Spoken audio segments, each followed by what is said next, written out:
Good evening and welcome to Baptiste Orthodontic Stadium, where we are getting ready for Homecoming 2021. The Ridge Community Bolts are getting ready to take on your Wekiva High School Mustangs. And it's Homecoming. My name is Mark Barchi, the voice of the Mustangs and Sports Information Director here at Wekiva High School. I am joined by Neil Fisher from the Apopka Chief, and we are getting ready to take you through tonight's contest. Ridge had a little bit of challenge with their bus situation and ran into a lot of traffic. They're, of course, coming all the way from Davenport, so we are running a few minutes behind here. But in the meantime, we'll take you inside the press box and break down for you what's coming up and what the Mustangs have to get ready for as they try to dig out of an 0-4 record to start the 2021 football season. I want to welcome to the broadcast my colleague from the Apopka Chief, Mr. Neil Fisher, joining me tonight as every night for these past 15 seasons as the Mustangs celebrate that anniversary this year. And thank you again, Mark. As you mentioned, homecoming, excitement in the air, despite Wekiva having quite a few trials and tribulations. If you've listened to any of our broadcasts, if you've read any of my stories in the Apopka Chief, you know the underlying theme this year from the get-go, really from Coach Schwartz taking off back in January, has been raw talent, but that raw talent has been operating aside youth and inexperience, and that has resulted in four losses to open the season. We got some really big changes. We'll get to that in just a minute. Just a quick recap. Wekiva has lost to Olympia, Ocoee, West Orange, and then Lake Nona last week. The game against West Orange, that was something of an aberration. It was 49-3 in terms of the score. There were some extenuating circumstances, unfortunately, due to some personal responsibilities, I guess you could say, that Coach Schwartz had to tend to. He was unable to oversee 3 of the 4 practices, and it showed just not a good week of practice. That, of course, is where youth comes in. You got to learn to be able to deal with those extenuating circumstances, deal with the out of the ordinary. However, the 3 other games, the story in those were almost identical. Wekiva taking a 2-touchdown lead through the first quarter and a half, and then they wound up losing. Mistakes, and not just the tangible mistakes, the ones you see in the statistics such as fumbles, interceptions, but mistakes like lining up wrong, not blocking the right guy, and that has resulted in a 0-4 record, as we said. So obviously, 2-touchdown lead, there is some talent. And again, part of the problem is not only the fact that they're making mistakes in terms of what the youth is causing, but also the fact that Wekiva has yet to come up with that blueprint for securing a victory once they take a lead. So the biggest change tonight, Alaysia Rooney will be starting at quarterback. He, of course, went into the season in a quarterback, I guess say, competition with Tyree Davis. Davis won it during the first game.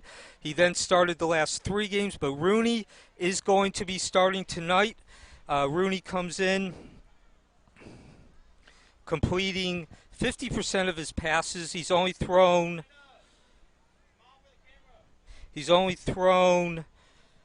15 attempts.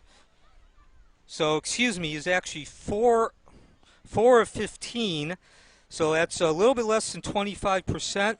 But he has not thrown an interception yet, no TDs. He has not fumbled the ball.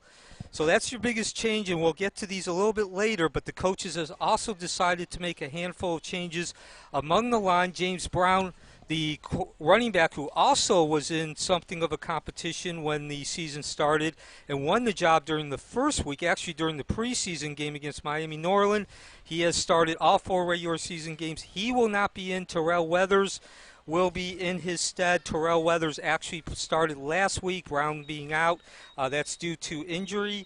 Weathers at this point has rushed 14 times for 67 yards.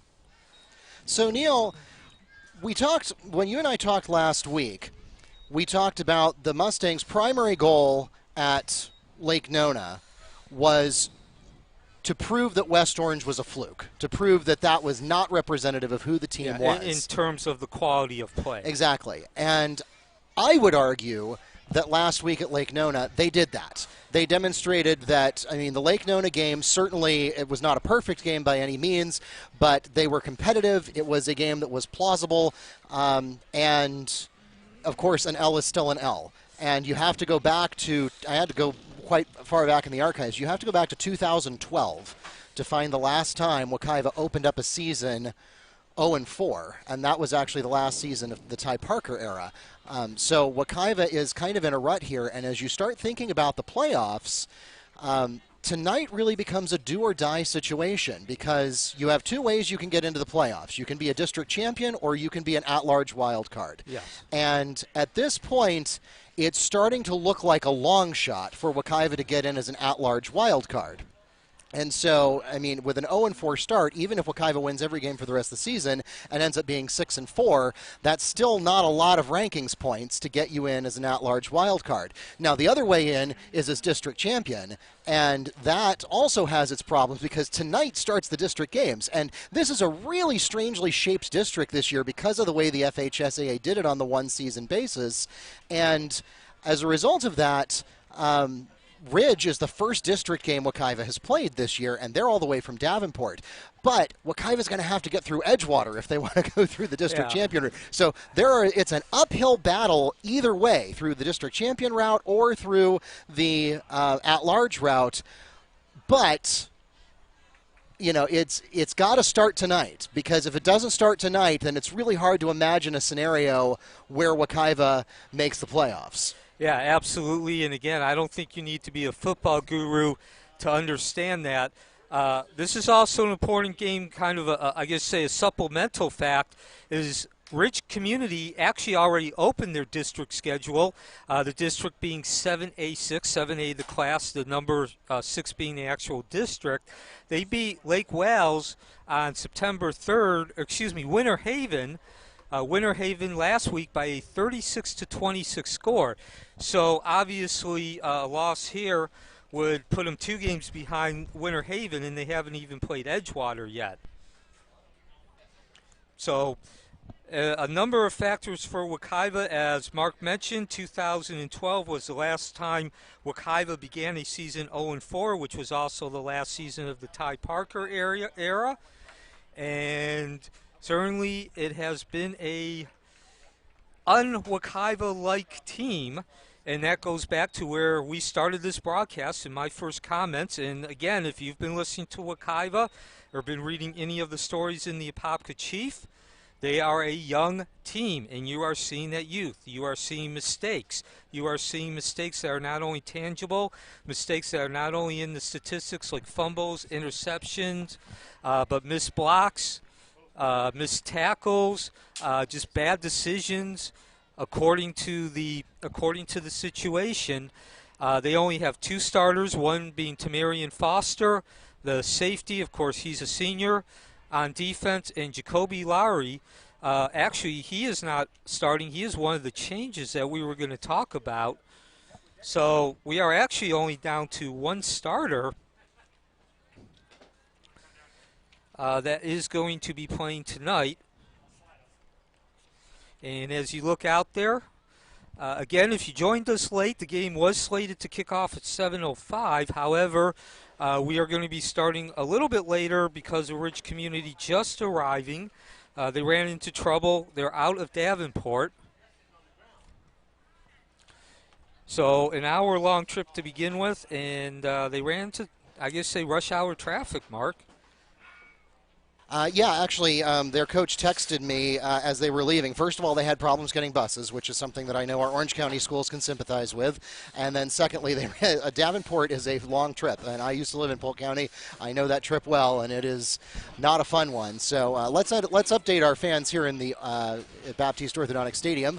Once again, we want to welcome you to Baptiste Orthodontic Stadium, where we are getting ready to celebrate Homecoming 2021. We appreciate your patience as our opponents from Ridge ran into some traffic getting here from Polk County, and so we are aiming to kick off at 7:30. We'll be getting things underway with the presentation of colors, the national anthem, The starting lineups and the coin toss, that'll get started at about 7:25. That is what the clock is currently counting down to. And then, again, 7:30 is our projected kickoff. So thanks again for your patience and for bearing with us here as we get ready to celebrate Homecoming 2021. And on that topic, Neil, of course, it is homecoming night. And so while the Mustangs are hoping to celebrate a win here on homecoming night, they also are looking forward to halftime. We have 16 young men and women from the class of 2022 and below. So let me think about this. 2 each from the freshman, sophomore, and junior classes. And then that gets you the first 6. And then we have 5 couples from the senior class who are candidates for King and Queen. I have the envelopes in a sealed folder in front of me. Those will be revealed at halftime, and then coming up after the game, we will be having the bands perform. The band, of course, would normally perform at halftime. We're not going to deprive them of their performance opportunity. We hope that you will stick around because we will cover that after the conclusion of tonight's game. Yeah, and real quick, since we did mention it, we'll take a look at your starting lineups for Wekiva. And as I mentioned, there have been some big changes. Elijah Rooney will be starting under center, making his first start of his career, not just this season. The sophomore is being given the start, obviously with an 0-4. Not really a specific reason that Coach Schwartz gave me, but 0-4 I think in itself tells you all. Of course, Tyree Davis, the previous starter, it's not entirely on him, but the quarterback is the easiest to change. Then your starting lineup for your offensive line. Number 65, Stevens. He's the right guard. Number 75, Jaheim Reed, right tackle. He's moving from defensive line. Number 55, starter Carlos Fonseca. He is getting his first start. And your 2 guys who have started all of the season is the left tackle, number 52, Howie St. Molest, and number 60, Edison Edmond, the left guard. And also behind center in the running back, Terrell Weathers is starting in place of James Brown, who is injured. Brown missed last week's game against Lake Nona. Weathers started, so Coach Schwartz is going with that same backfield. And then on defense,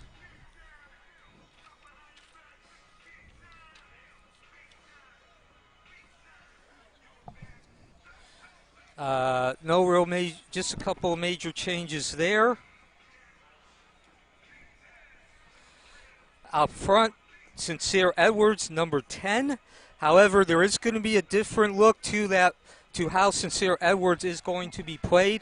Coach Schwartz, starting last week, decided to line them up in different positions. Wekiva, of course, plays a 4-5-2. That means 4 defensive linemen, 2 linebackers, and 5 secondary members. And look for Edwards to line up in all the different positions among the 4 defensive linemen. Davian Watkins, number 55. George Reed, number 55. When the season started, Reed was switching offense and defense. He is now going to be playing defense full time. Omar Hayes, who actually started the season as on offense, will round out that defensive line.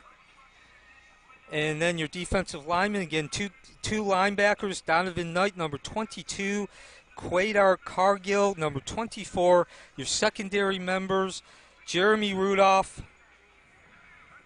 Noah Putman, and Hakeem Lowe, the transfer from Apopka, lining up. Noah Putman, number 16, Jeremy Rudolph are your 2 cornerbacks, and then 3 safeties, Hakeem Lowe, the transfer from Apopka, Tamarian Foster, the lone senior who's still starting, and Jabari Smith. So there's your starting lineup. We'll go over that once we get into the game. But Just brought that up because, again, number of changes. Elijah Rooney is the big one, the most obvious, because he is under center. The quarterback handles the ball every single play, but there are about 5 or 6 other changes, some being necessitated by injury. Some are just simply the fact that Coach Schwartz is looking to get a better fit because the team is 0-4, bringing some guys into the starting positions from being non-starters and a couple others switching sides in terms of sides of the ball. Yeah, so we are at about 13 minutes now from our pregame festivities. Again, for those of you just joining us, we have a slight delay to the start of today's game. Ridge Community, as you may know, is in Davenport. This is the first time the Bolts have ever played Wekiva High School in their 15-year history. And so we welcome them from Davenport, but they did have some challenges getting buses today, and they also hit some traffic.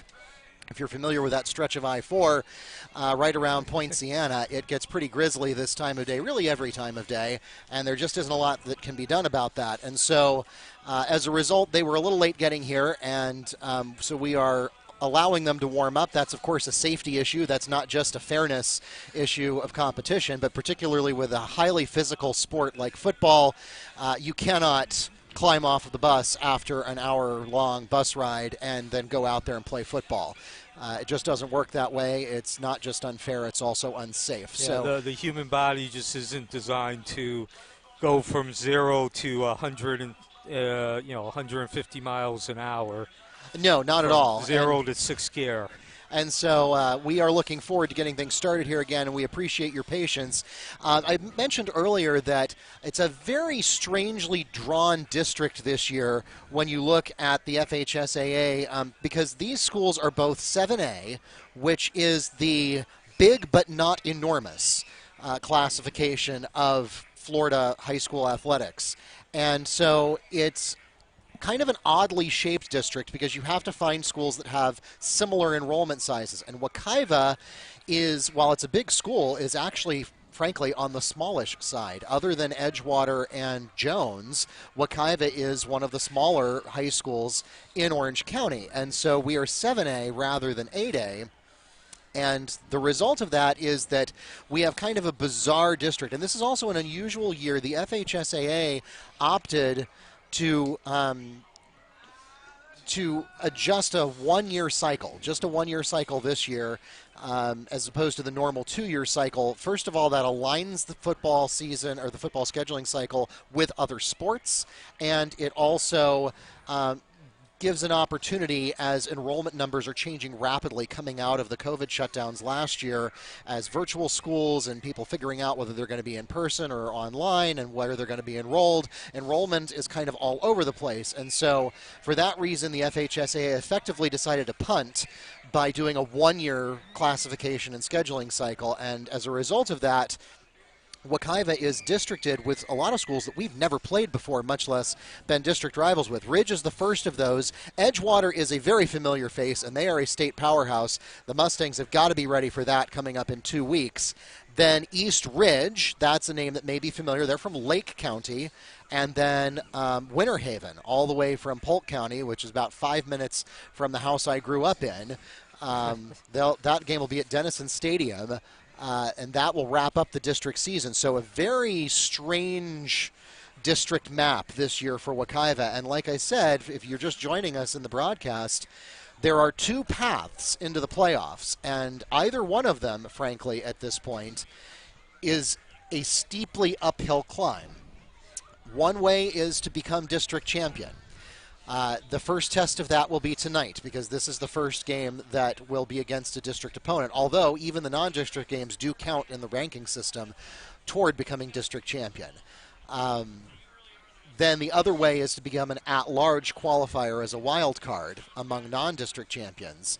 And that, again, with an 0-4 start, this is really do or die. This is the game where Wekiva has got to turn it around because if they end up 0-5, it's really difficult to imagine a path to becoming either district champion or a wild card qualifier. Yeah, and then you throw in the fact that they have yet to play Edgewater, the beast of the district, 7A6, if you will. Just also wanted to bring up, too, Mark, the fact that when you were going over the membership in the district, it's not only because we're coming off the COVID, and you explained how that affected how the FHSAA and the school was moving forward in terms of their enrollment, which of course affects which classification. But if you just look at Central Florida in general, the Orange County, Seminole area, there are not a lot of Class 7A schools, even before the pandemic. Wekiva has been back and forth between 8A and 7A. This is the second stint in which Wekiva has been a 7A team. And it was the same situation, sort of the very unusual, unlikely districts being drawn up as far as there being the schools aren't like within 10 miles as you see necessarily in Class 8A. Yeah, well, and this is something that schools in more rural areas of the state have to deal with all the time and have been since the beginning of their existence. You go up to Gainesville, you go up into the Panhandle, you get down into, mid-South Florida, down in the Sarasota area, you've got schools that are routinely traveling 45 minutes to an hour or more to get to district contests, and they're covering 70, 80 miles to get to district schools. Orange County has a tendency to get spoiled because we are so metropolitan and the schools are clustered so closely together that you can have a district of 4, 5, 6 schools and never have to travel more than 20 or 30 minutes to get to any of them. But this is what happens when you're right on that cusp of being the biggest classification versus the second biggest classification. And Wekiva has waffled back and forth between those two, depending on where the line is drawn every time the FHSAA does a rescheduling cycle. So that's why Wekiva sits in a district with Ridge, Winter Haven, and Edgewater this year. And again, Winter Haven and Ridge may be two names that are not as familiar to Mustang fans. We know, certainly we hope we have some Ridge Community Bolts fans joining us on the broadcast tonight. We know that's a long trip for you guys. And as I look across the field at the visitor side of the stands, I see about probably 15 folks who have made the trip all the way up here to Apopka, and so we hope that at least that many more are watching us online, because again, I certainly respect that is not necessarily a pleasant trip to make on a Friday afternoon during rush hour. So again, thanks for your patience. If you are just joining us, we are now about 6 minutes away from getting things started here at Baptiste Orthodontic Stadium, and as we get ready for tonight's game, we have a couple of special shout-outs that we want to make. First of all, tonight is homecoming night, and it is the 15th anniversary season of Wekiva High School. That means that we are celebrating the 10-year anniversary of the class of 2011, and we have four members of the class of 2011 that are here and on our faculty. At this point, we have Brian Berg, our head athletic trainer, Naisha Griffin, our assistant athletic director and head softball coach, Maggie McGlure, who is our front desk clerk, as well as our girls cross-country coach, and Kayleen Hunter, who is our boys cross-country coach. So congratulations to those four Mustangs and all of our 2011 graduates who are now celebrating their 10-year anniversary of graduating from Wekiva. We also want to send a special shout-out to some special guests that we have on the track. They are the Apopka Royals youth cheer team, coached by Wekiva's own Deanna and Mackenzie Tucker. We want to welcome the Apopka Royals, and thanks for joining us to cheer on your Mustangs tonight on homecoming night.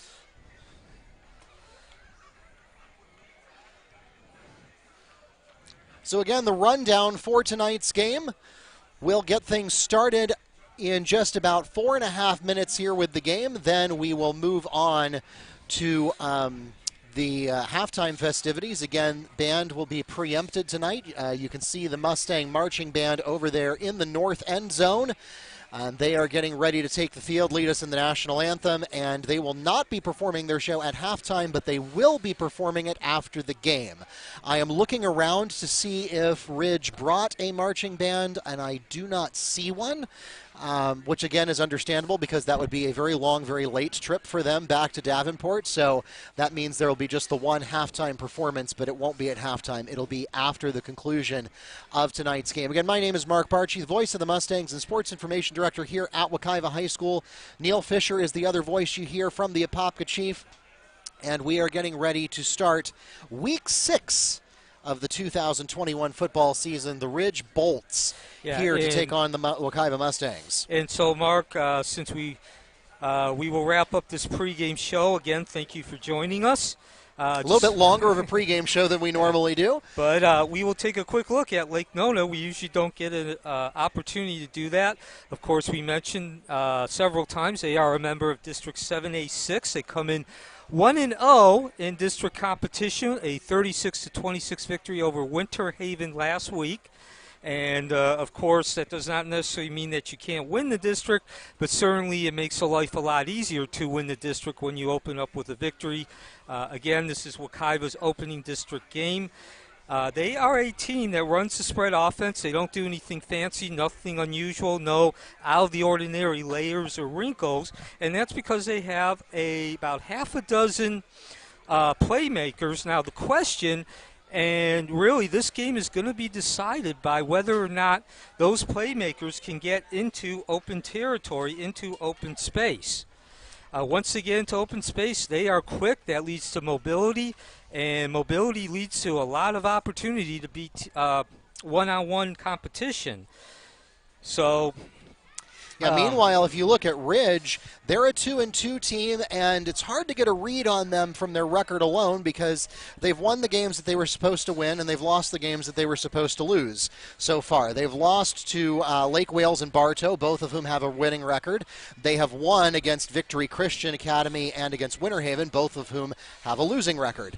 So it's hard to really get a read on how that stacks up against Wekiva. But we'll find out tonight. Yeah, the Bolts, just looking at their statistics, they are a slightly more pass-oriented, moderately more pass-oriented than rushing.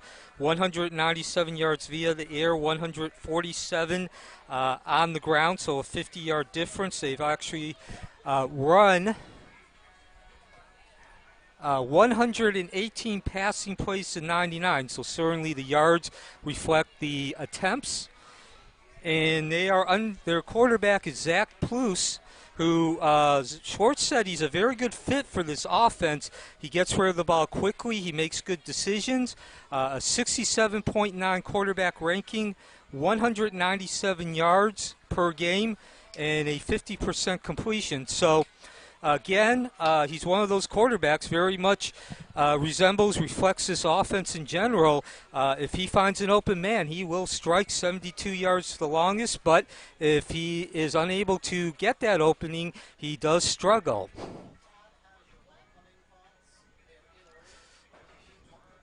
So again, about 30 seconds away from getting started with the homecoming game. Wekiva looking for its first victory. Davenport Ridge Community coming in at 2-2. All right, let's welcome our fans who are here at the stadium.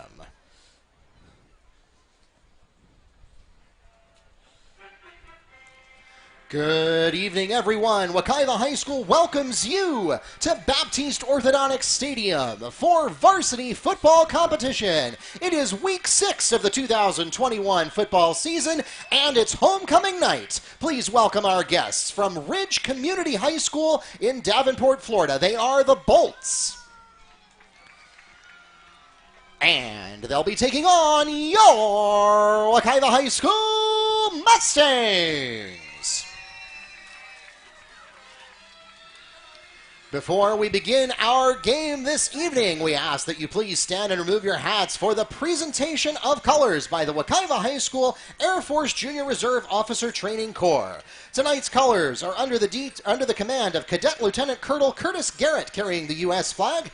Carrying the Florida State flag as Cadet Major Emily Esposito. Carrying the Air Force flag as Cadet Captain Genesis Ramirez Traverso. Carrying the POW-MIA flag as Cadet Second Lieutenant Maybelline Coronado Lopez. And the Rifle Guards are Cadet Major Andres Ortiz and Cadet Master Sergeant Jacob Michael. And now, ladies and gentlemen, please remain standing for the playing of our national anthem, performed tonight by the Pride of Wekiva, your Mustang Marching Band.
Once again, the Pride of Wekiva, your Mustang Marching Band.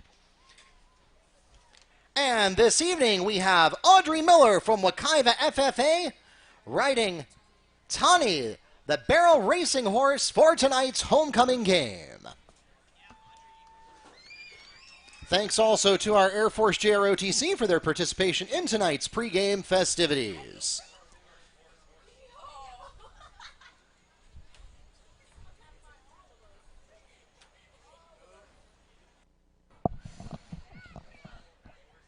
And so, we are now getting ready for the meeting of the captains at midfield. Thank you again for joining us on this Friday night. I'm Neil Fisher, Mark Barchi, who also is the public address announcer, who you might be hearing in the background. And ladies and gentlemen, we direct your attention to midfield for tonight's coin toss, and we'll take this opportunity to thank our officials for tonight's game. They are referee Nick Peterson, umpire Lee Simmons, linesman Dylan Lanier, line judge Todd Slack, and electronic clock operator Bill Smith from the Central Florida Officials Association here in Orlando. We thank them for their dedicated service to our high school athletic programs and join them along with our participating schools, reminding everyone to make great sportsmanship a part of this and every athletic competition.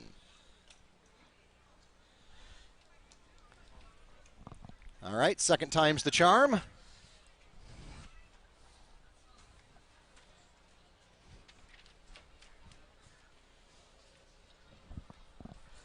So once again, we are going to have the coin toss. The Bolts have won the toss and elected to receive to start tonight's game.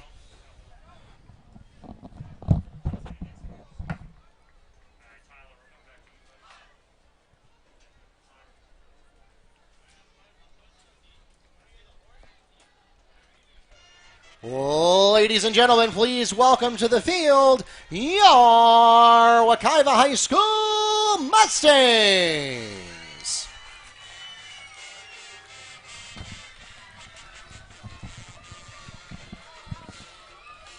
And so you can hear the band in the background, and Wekiva on homecoming night takes the field here at Baptiste Orthodontic Stadium on the southeast side of Apopka. Looking for their first victory, while Ridge Community is looking to up their record to 3-2. Of course, Wekiva being the home team, they will be in their traditional maroon-colored jerseys with the kind of, a goldish, whitish numbers, white pants. Our visitors, the Ridge Community, they are the Bolts, and certainly look like Bolts. They're wearing almost all white with silver helmets. And so... you have to get your Polk County team straight when it comes to your storm themes. You have the Lake Region Thunder, if I'm not mistaken, yes, and the Ridge Community Bolts. Yeah, so... Good Central Florida theming there. Just minutes away from the opening kickoff. And so again, Ridge will be receiving. An interesting choice there that they would choose to receive. A lot of teams prefer to wait till the second half to know kind of what the stakes are and have the first possession of the second half. But Ridge says, nope, we want to come out swinging. We want offense first, and so that is what they will get. And so take a quick look at Wekiva's defensive stats. The Mustangs will be kicking off to open up tonight's game. Ridge will have the opening offensive possession. Alejandro Carmona with the opening kickoff for Wekiva. So once again, talked about it in the pregame, the Bolts come in averaging 198 yards on passing, and 148 on defense, rushing the ball. And Carmona puts the leg to the ball. We are underway, and it's muffed, but easily recovered.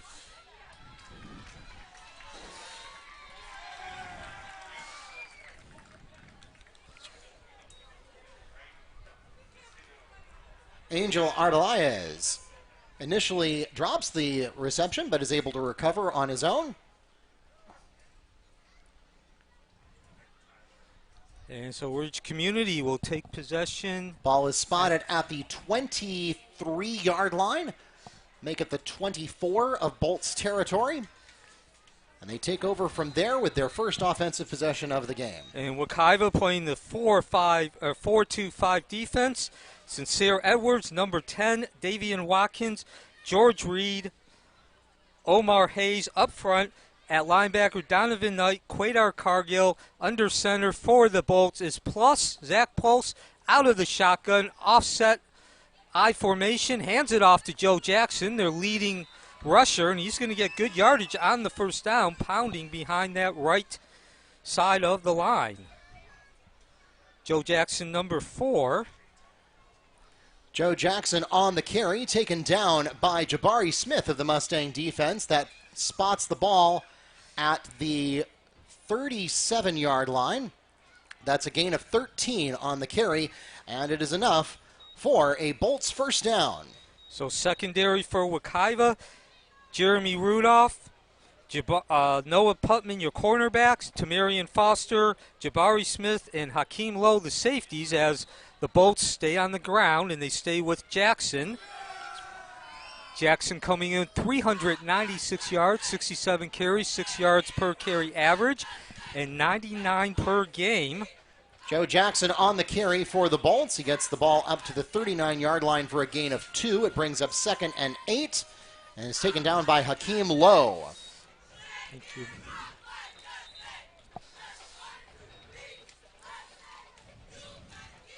So Wekiva, again, celebrating homecoming. And they are also looking for their first victory of the season. A young team with lots of experience, but they made a lot of mistakes as Jackson takes the ball out of the offset I. And this time he's smothered and taken down by that D-line. So 3 consecutive rushes to start this game, all 3 handled by Joe Jackson, and we're looking at 3rd and long. Ball is spotted at the 37-yard line for a loss of 2 on the play. Run by Joe Jackson, tackle by Omar Hayes. That brings up 3rd and long for the Bolts. So first 3rd down conversion attempt of the game. I'm Neil Fisher, Mark Barchi, the other voice. Plus, first pass, complete, and he will be short, and the ball comes loose. Picked up by Wekiva, and the first big break, the first fortune goes to Wekiva. Right place, right time, Wekiva possession. Fumble by the Bolts, and it's picked up for Wekiva. That's number 31, Simeon Danner. So Danner with the recovery, and Wekiva's in business on the Bolts side of the field. They take over with 9:34 remaining in the first game. They did score last week against Lake Nona. A very similar fortune. They blocked Lake Nona's first punt, recovered at the 10-yard line, and scored 3 plays later. Elijah Rooney taking over his first start of the season.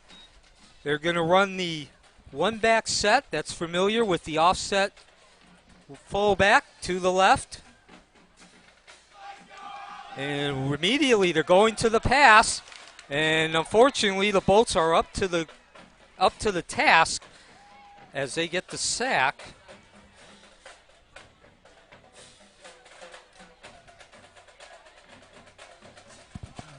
It's going to be a big loss, too. So Rooney comes into tonight's game 4 of 15. That's about 24% completion, 31 yards, 1 interception, has yet to throw a TD, and the ball will be right at midfield. Elijah Rooney is sacked for a loss of 13. And now this is number 2, Chris Reed, the wide receiver. So a bit of misdirection in terms of the personnel being used.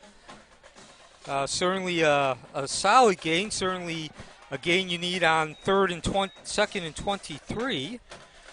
Chris Reed on the carry for the Mustangs. He runs out of bounds at the 45-yard line for a gain of 5. It brings up 3rd and 18 for Wekiva. Your starting lineup for Wekiva on offense. Besides Rooney under center, you got Weathers in the backfield. Your receivers, Prince, Reed, Hutchinson. As we now go 3rd and 18. In trouble again. Hurried, has to put it up, and a 50-50 ball is overthrown to everyone. The pass intended for Justin Hutchinson falls incomplete. So first attempt of the evening in the regular season for Rooney under heavy pressure. That brings up 4th and 18 for the Mustangs from the Bolt 45-yard line. And So in this situation, Neil, I'm not sure. I think you have to punt it here. Yeah, no need to take the risk. So you're starting offensive lineman, Stevens, number 65, Reed on the right. Reed, a transfer from the defensive end, Carlos Fonseca under center. On the left side, the two stalwarts, St. Molesse and Edmond. So the punt, and now, is that Rooney who's punting? That is Noah Putnam. Hutchinson. Putnam. Putnam, okay. So, again, if you are not familiar with Wekiva, he is also the new punter taking over. That's why I asked. So both teams had some misfortune, some bad decisions made, and both those decisions come to naught in terms of either the opposing team taking advantage. And when all said and done, we will have 8:22 remaining in the first quarter, and Ridge Community taking over at their... The 15-yard line is the spot where Noah Putnam's punt is downed, and so the Bolts will take over from there with their second offensive possession. So 19? 15. And we're going to get another penalty. Actually, our first penalty of the game, but another loss of yardage. Flag on the play. False start called against the Bolts, 5-yard penalty and a repeat of first down. So that'll put the ball back at the 20. Handoff to Jackson. He tries to weave his way in the backfield and hits the line and has immediately felt contact. Taken down right away. Joe Jackson on the carry for the Bolts. He gets the ball up to the 11-yard line for a gain of 1, and it brings up 2nd and 14. So Jackson taking all 4 of the rushes. Community Ridge running the ball 4 times, 1 pass. Plus, out of the shotgun, and he'll drop back, and he's under pressure, finds some room, and he's still on his feet. Not much gain in terms of making up the loss of the penalty, but at least gives them a somewhat manageable 3rd down as they are back around the original line of scrimmage. Rick Pennick on the QB keep for a gain of 4. That takes the ball up to the 15-yard line. Brought down by Mustangs' Donovan Knight, and it brings up 3rd and 10 for the Bolts.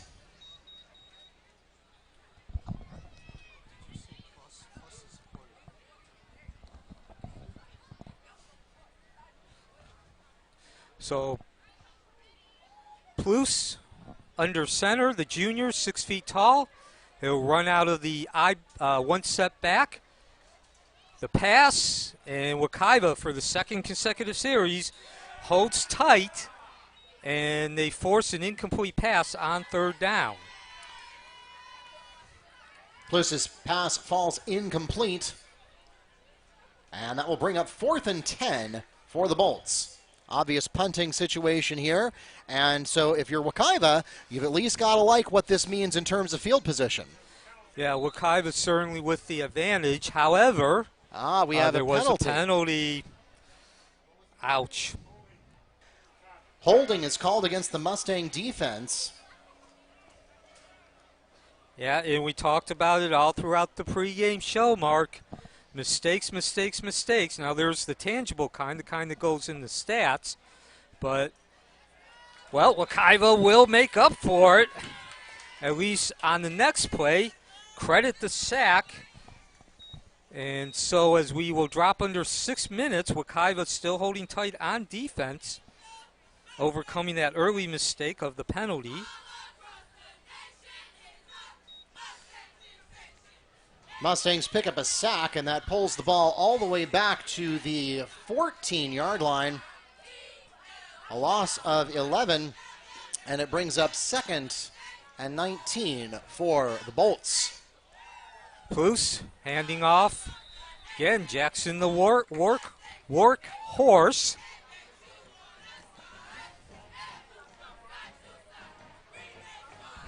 Joe Jackson on the carry. Stop made by Sincere Edwards of the Mustang defense. No gain on the play. Sincere Edwards, the sophomore defensive end, who last week Coach Schwartz decided to start placing him at different positions, trying to cause some confusion for the defense. So 3rd and 10, actually a lot longer, 3rd and 21, facing Ridge Community, and Zach Plus out of the shotgun. He's going to go along that left sideline, and it looks like it's caught. Oh, wow. Give credit to Ridge Community. They needed the big play, and Plus put it right in the arms of his receiver, going back to what we said in the pregame show. He's an excellent quarterback. If he gets a guy open, he will find him. Plus will find that open receiver. Blues on the pass, completed to Rick Pennick. That gets the ball across midfield out to the 46-yard line of Mustang territory. That's 40 yards, Mark. A 40-yard completion for Pennick. And more importantly, man, momentum just swung in this game. We are now taking the mandatory officials water break. That takes us to the midpoint of the first quarter. So we'll pause for an official timeout. So there's another mistake. That was not the tangible kind, but just twice as lethal. now. Twice in a row, Wekiva has had Ridge on the ropes, and then Ridge finds a way, first with the defensive holding call and now with the amazing play in the secondary. And, I mean, you can't say anything bad about the way Ridge handled that. That was a beautiful catch by any standard. Yeah, and again, mentioned it in the pregame show, talked about it at the beginning. This is a team, and this game will hinge on whether or not Ridge Community's playmakers can get into open space. And you just saw why. Jackson on the carry, Cargill on the stop. A loss of 1 on the play. That puts the ball at the 47-yard line, and it brings up 2nd and 11.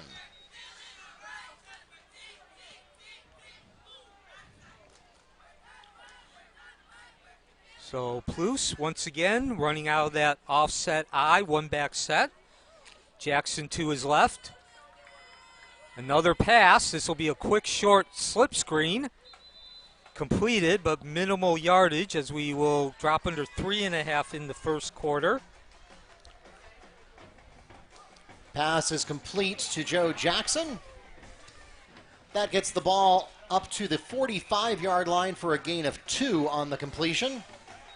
And so for the third consecutive series. 3rd and 9 coming up for the Bolts. Third consecutive series, all the series in this possession. Wekiva is facing a 3rd and long. And Wekiva needs to stop them. They've given up those first downs the previous 2 times. Back, Plus. Has some time, good protection. It's low, is it pulled in? Yes, it is, but by Wekiva. No, is that? Well, Wekiva is saying that it was an interception. That's number 21. I'm waiting for a signal from the officials. It was caught by somebody. And number 21 for Wekiva.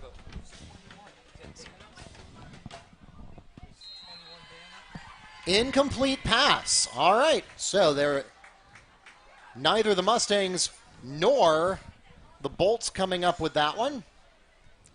The pass was intended for White, broken up by Hakeem Lowe. And that brings up 4th and 9. So, in a way, that's not the best outcome the Mustangs could have had. That's also not the worst. No, the bottom line is they needed to get a stop first and foremost, and they did. 2:46 remaining.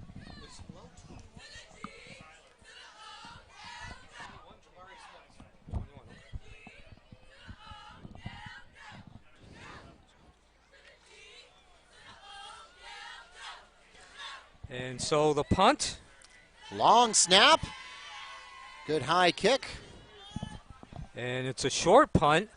The Wekiva backmen, the returners just get away from that ball. They let it die, and it will die at the 22-yard line. So there's where field position does come into play, Mark, because, of course, they did get 3 first downs, including the 40-yard pass completion, but Ridge Community started all the way back at their own 15, and Wekiva was able to, despite the rockiness, play that field position. The punt by John Kosich is downed at the 23-yard line. Wekiva takes over from there with 1st and 10 with 2 minutes 33 seconds remaining in the first quarter. So a lot of time chewed up on the clock by Ridge Community, but no score. And Wekiva will go to work. Handoff. Elijah Rooney making his first start of the season under quarterback. And I could be wrong, but I believe the handoff made to Terrell Weathers for a gain of 1. It brings up 2nd and 9 for the Mustangs from their own 24-yard line. So Weathers getting the start last week and this week due to injury to Brown, and he parlays that first carry into an even bigger one. One of importance there as a first down for Wekiva.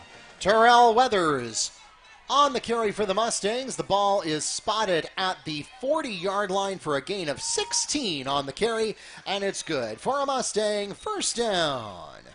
First down for the Mustangs. 1:40 remaining. Rooney goes back to work, lines his team up. Weathers to his right in the offset eye. And Wekiva's going to have to hurry. Again, Mark, mistakes.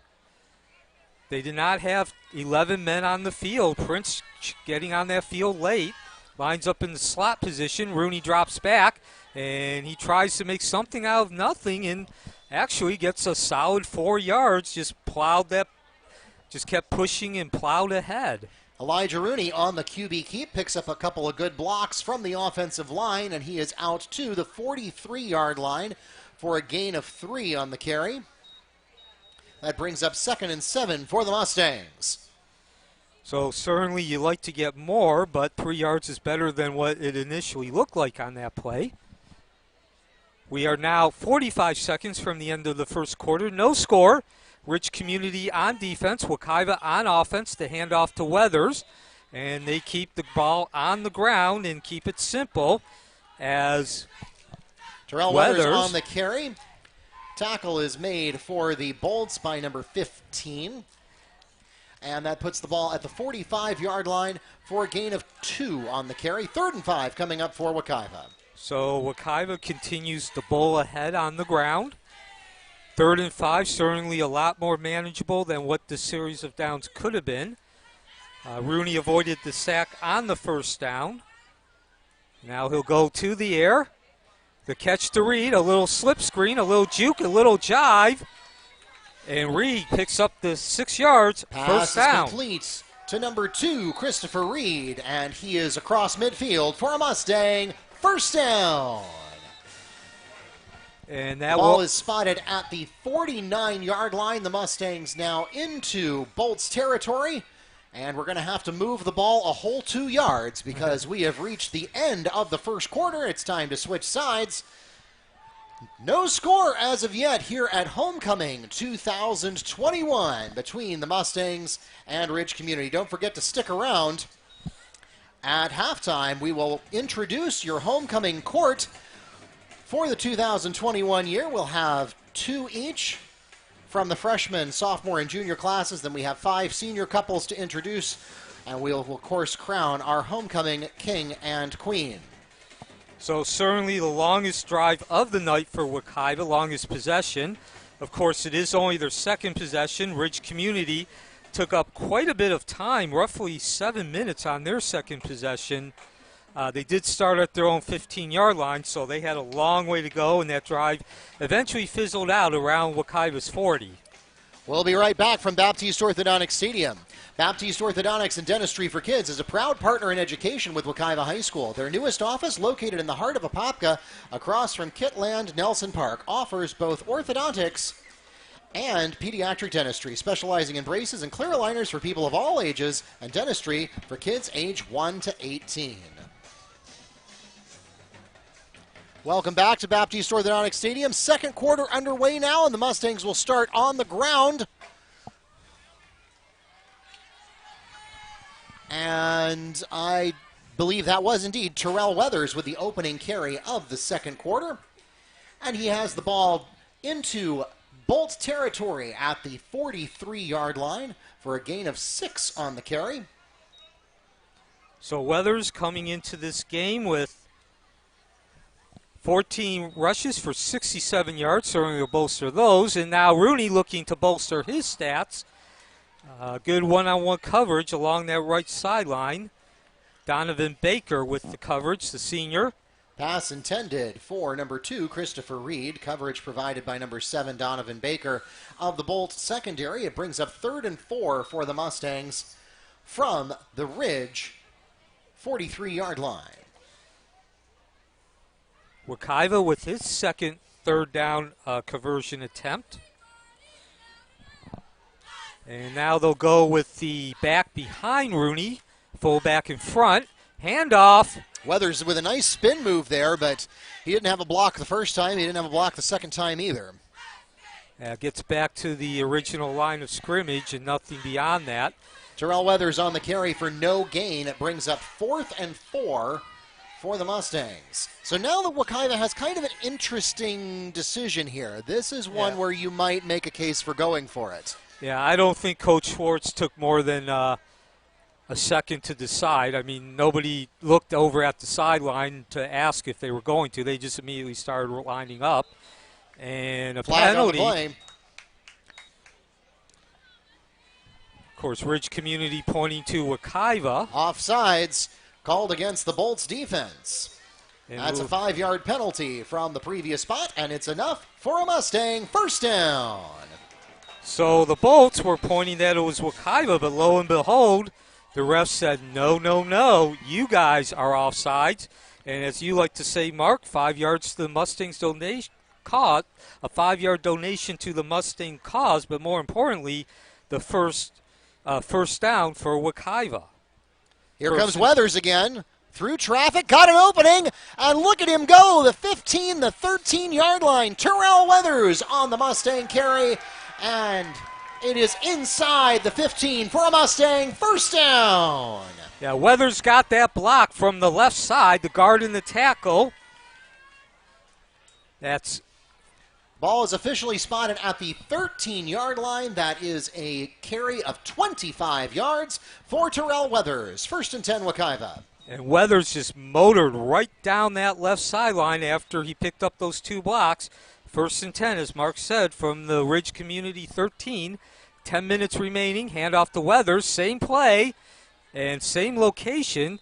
Doesn't pick up as much, but he still got, I believe, 9 yards. Terrell Weathers on the carry for the Mustangs, close to the first down marker. And Wekiva is inside the red zone. The first time either team has gone inside the red zone tonight. The ball is spotted at the 3-yard line. It is not enough for a touchdown, but it is just enough for a Mustang first down. Fourth first down of this drive. Handoff to Weathers again. Terrell Weathers into the end zone for a Mustang touchdown. So Weathers, this time he goes right behind his big bad center, Carlos Fonseca. And Fonseca clears out the hole. Weathers plows ahead, bulldozes into the end zone.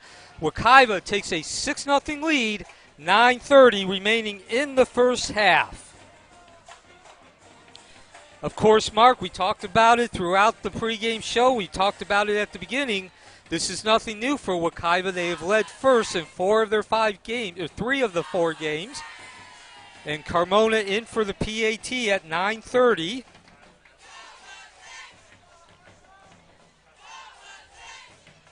Kick is up, and Wekiva will settle for a 6-0 lead. Wide left. Carmona's attempt is missed left. And so 6-0 is the score with 9 minutes, 30 seconds remaining in the first half. So Wekiva drives 77 yards on 12 plays, an impressive drive, and we will see if they have learned from the mistakes of the past, specifically in terms of holding on to that lead after taking it first when we return.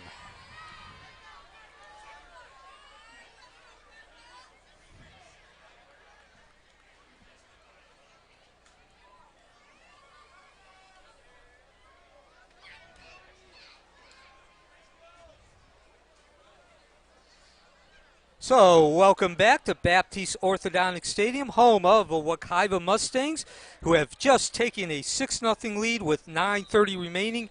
Rich Community lined up to receive. This is the first district game for Wekiva, 7A6. As the return, this is going to be trouble for Wekiva. A juke to the right, back to the left, and that is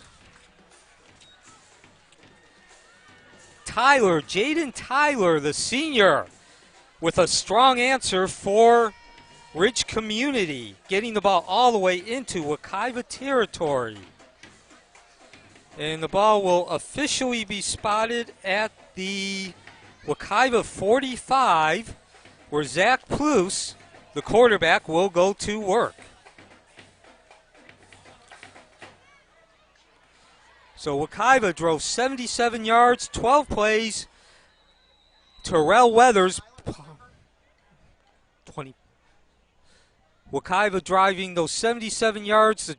In the meantime, Plus dropped by Petian. And to be honest, Petian should have had that. It was right in his hands.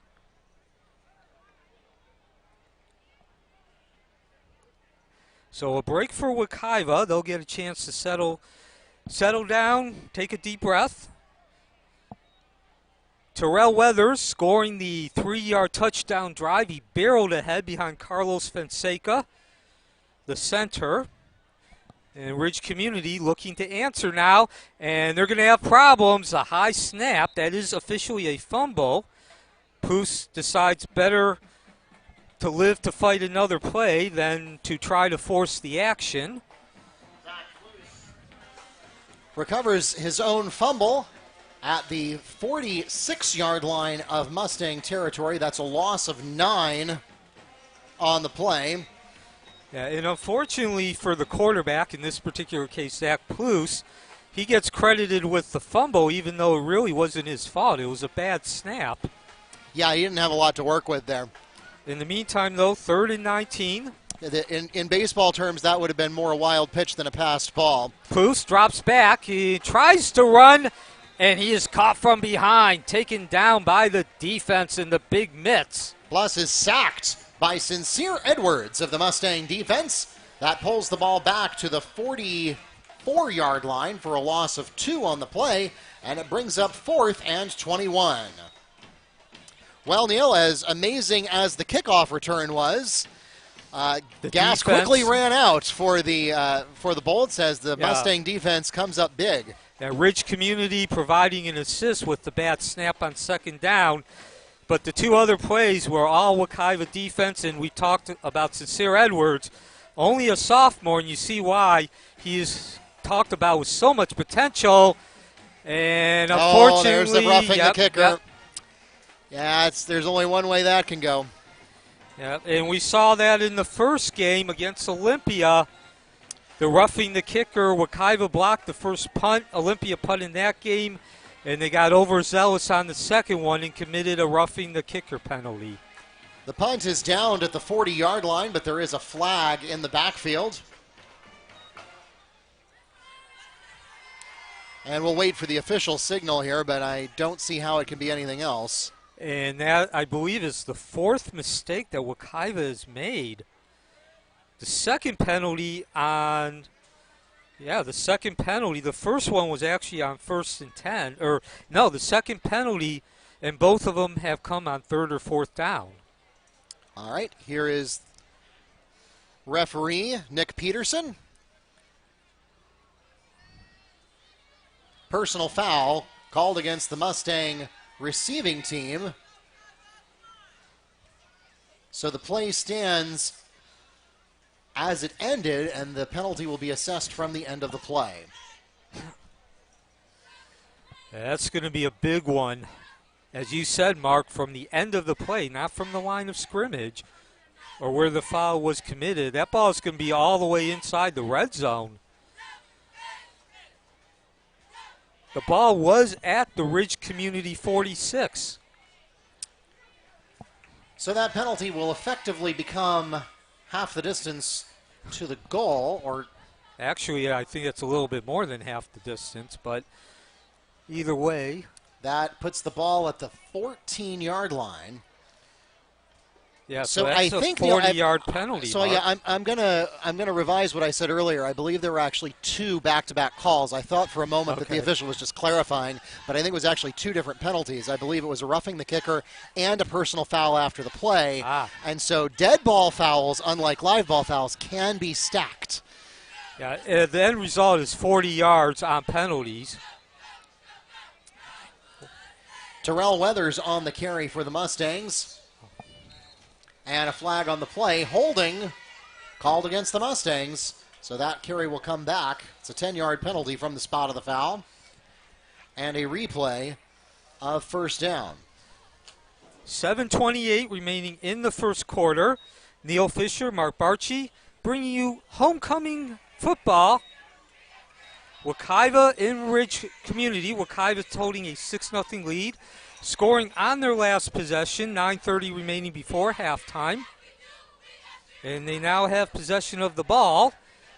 And boy, they got possession, Mark, but they keep going the wrong way on penalties. 3 consecutive penalties. And after all was said and done, they will now snap the ball from, I believe that's the 10-yard line? Or is that the 5? Actually, it's the 5. And they'll make some headway on that handoff. That's Weathers following the left side of his line. But they still have quite a ways to go for first down. Terrell Weathers on the carry gets the ball just inside the original line of scrimmage. That takes the ball up to the 17-yard line for a gain of 8. Brings up 2nd and 7 for the Mustangs.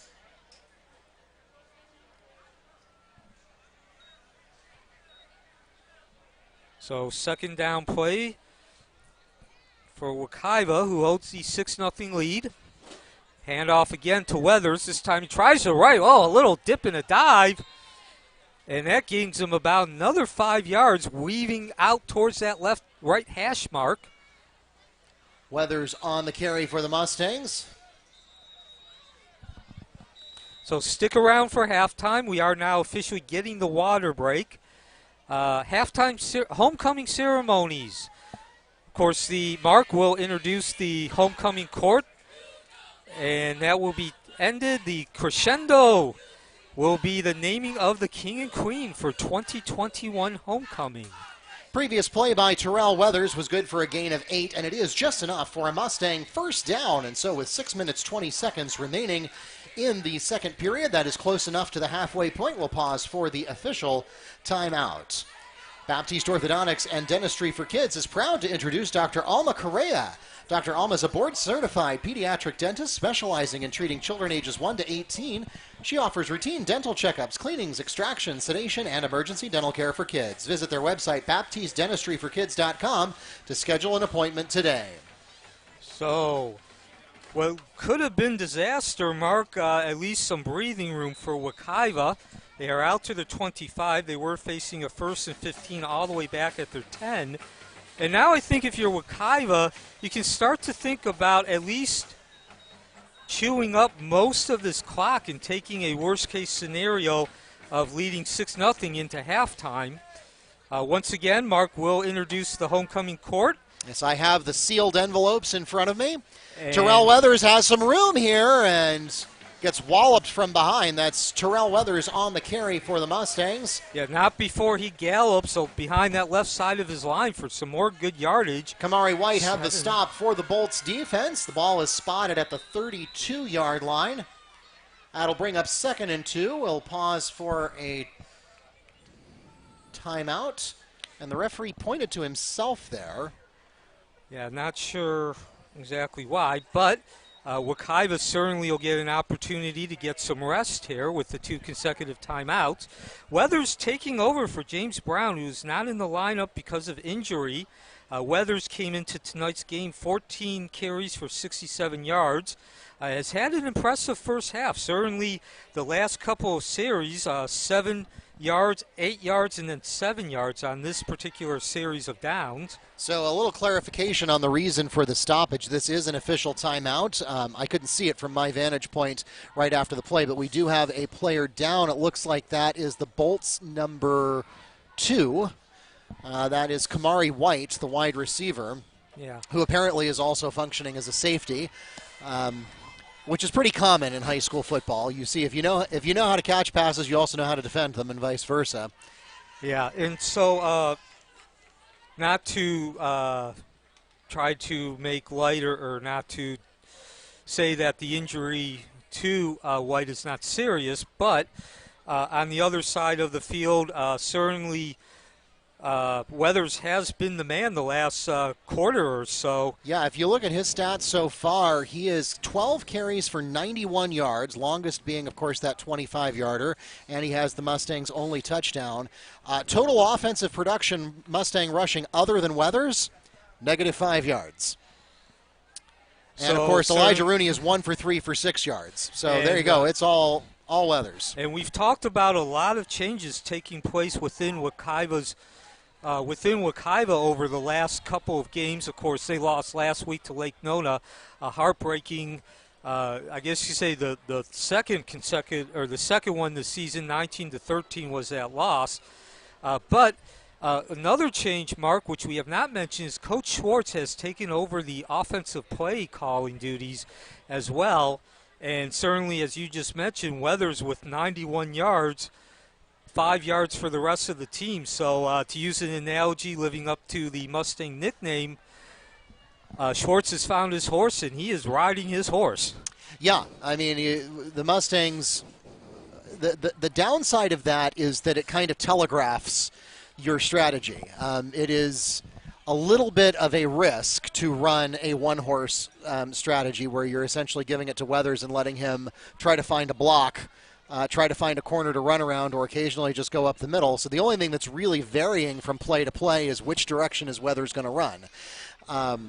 But on the other hand, Ridge Community, the Bolts have yet to demonstrate they can stop Weathers. So, you know. Yeah, I mean, like I said, you go with what works. And as long as that strategy is moving the chains, then you don't expect Coach Schwartz to do anything else. And it looks here like the athletic trainers are probably following concussion protocol with respect to Kamari White. You want to verify that it's safe to move him before you attempt to move him.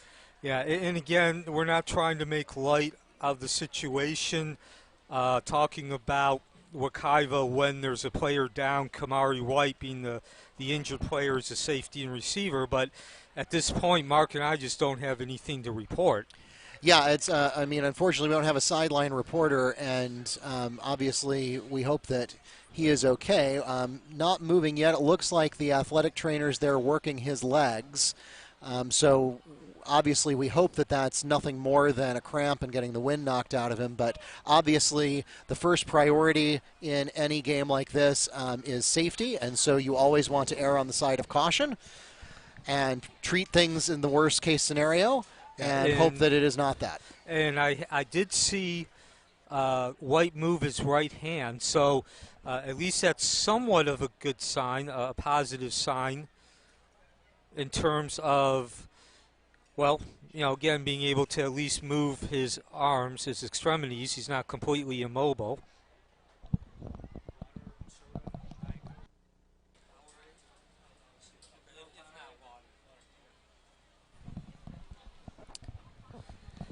So in the meantime, again, we are not trying to shed light, make light of the situation with the injured player. Well, it looks like he's starting to get up now, Okay. and they're not immobilizing his neck. That's a great sign. Yeah, okay. They are going to remove his helmet, though.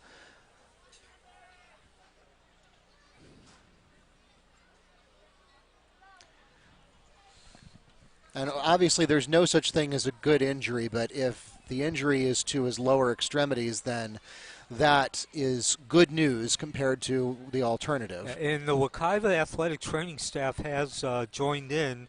If you look over on the left,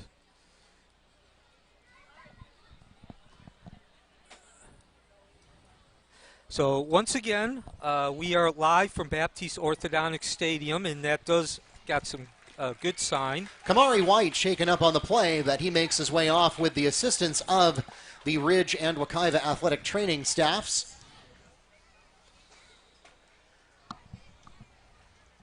And a little assist there from number 76, that's DeAndre Alvelo.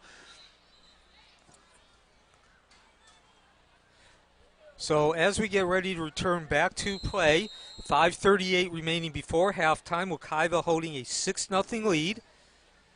They will be facing a 2nd and 2 at their own 32-yard line. And tonight is homecoming. Mark, of course, who you just heard, he's our public address announcer, as well as half of the play-by-play team. I'm Neil Fisher. We'll be announcing the homecoming court and then the king and queen. And, of course, we will give you any updates on Kamari White as they become available. We send our best wishes to him. In the meantime, that's Weathers, runs the ball for a 4th consecutive time. And some more pound and ground, slash and dash, juke and jive from number 9. I don't see Weathers emerging from that. Okay. I believe that was actually... Was that Smith? Well, it was 26, who's not on my roster. Okay, that's Greg Jones. So, again, Greg Jones carries the ball, a 8-yard gain that brings up first down for Wekiva. And they will continue moving the ball now at their own 40. Rooney back to Reed. Reed with a stiff arm down the sideline, and he's going to not get into the end zone, but certainly create some excitement. Carrying a tail shirt tackle for about 10 yards by Reed. Third first down of the series for Wekiva.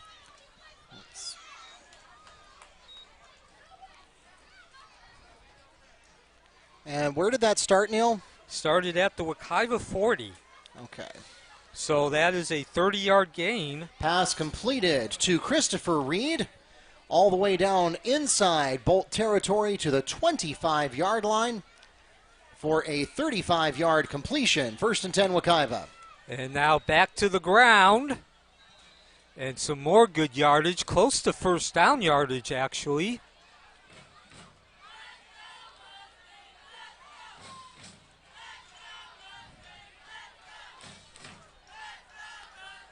Terrell Weathers on the carry for the Mustangs. That's good for a gain of 9 yards. Takes the ball to the 16-yard line, brings up 2nd and 1. So Weathers gets another carry, his 4th carry of this possession, and now he is over 100 yards for the game. The first 100-yard rusher of the season for Wekiva. And it looked like Wekiva was going to go no huddle, and they're still going to go no huddle. They didn't actually go into a huddle. They just circled up and then real quickly lined up. Weathers again, he'll follow the left sideline, down the hash mark, and into the end zone. Terrell Weathers into the end zone for a Mustang touchdown. 12-0 Wekiva, 3:14 remaining before halftime. Weathers, 16 yards.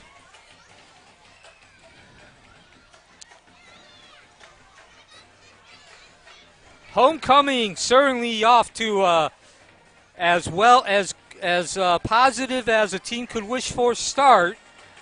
Alejandro Carmona will now come out, and no, actually Carmona is not on the field. Wekiva is going to go for the 2-point conversion.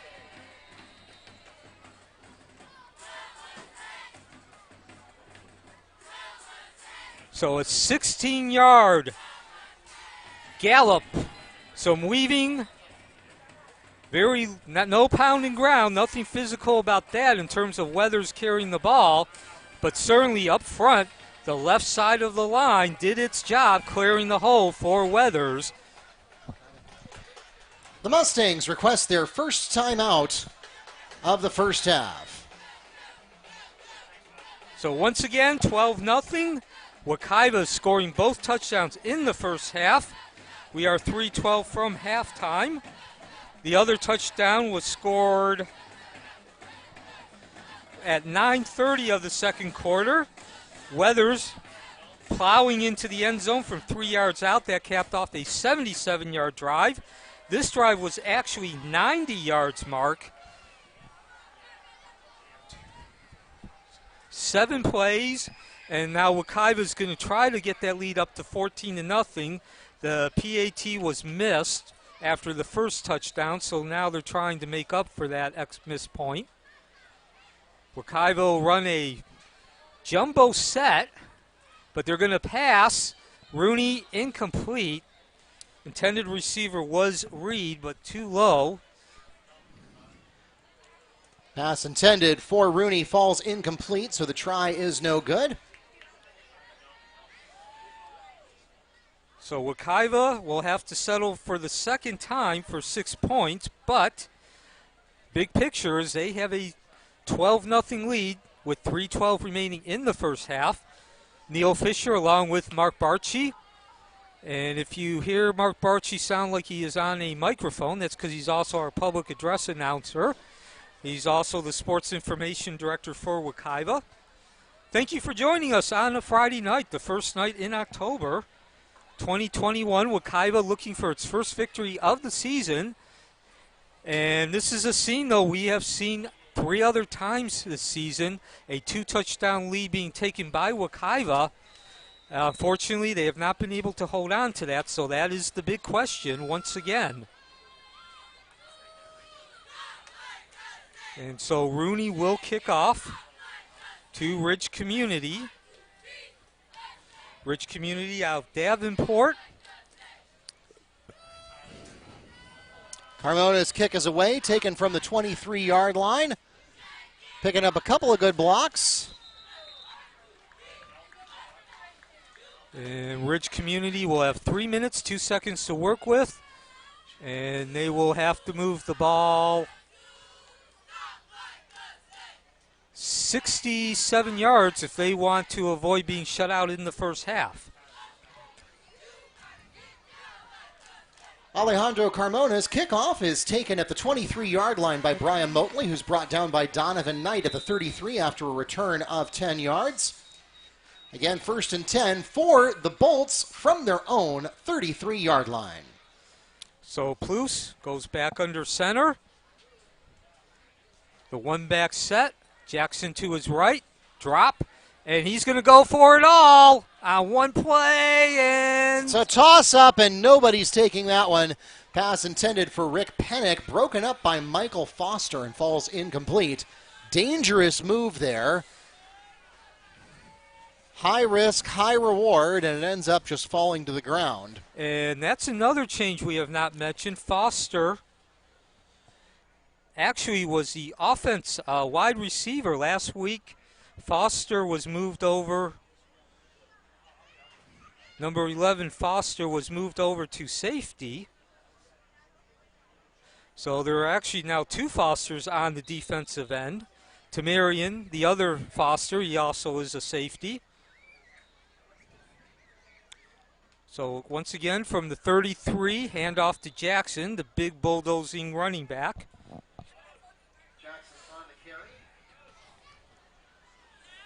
Minimal gain. As there's 2:46 remaining, we have a timeout. The Mustangs request their second timeout of the first half. And Jackson did not gain any yards, so it'll remain 10 to go, 3rd and 10. 2:46 remaining. Wekiva with the 12-0 lead.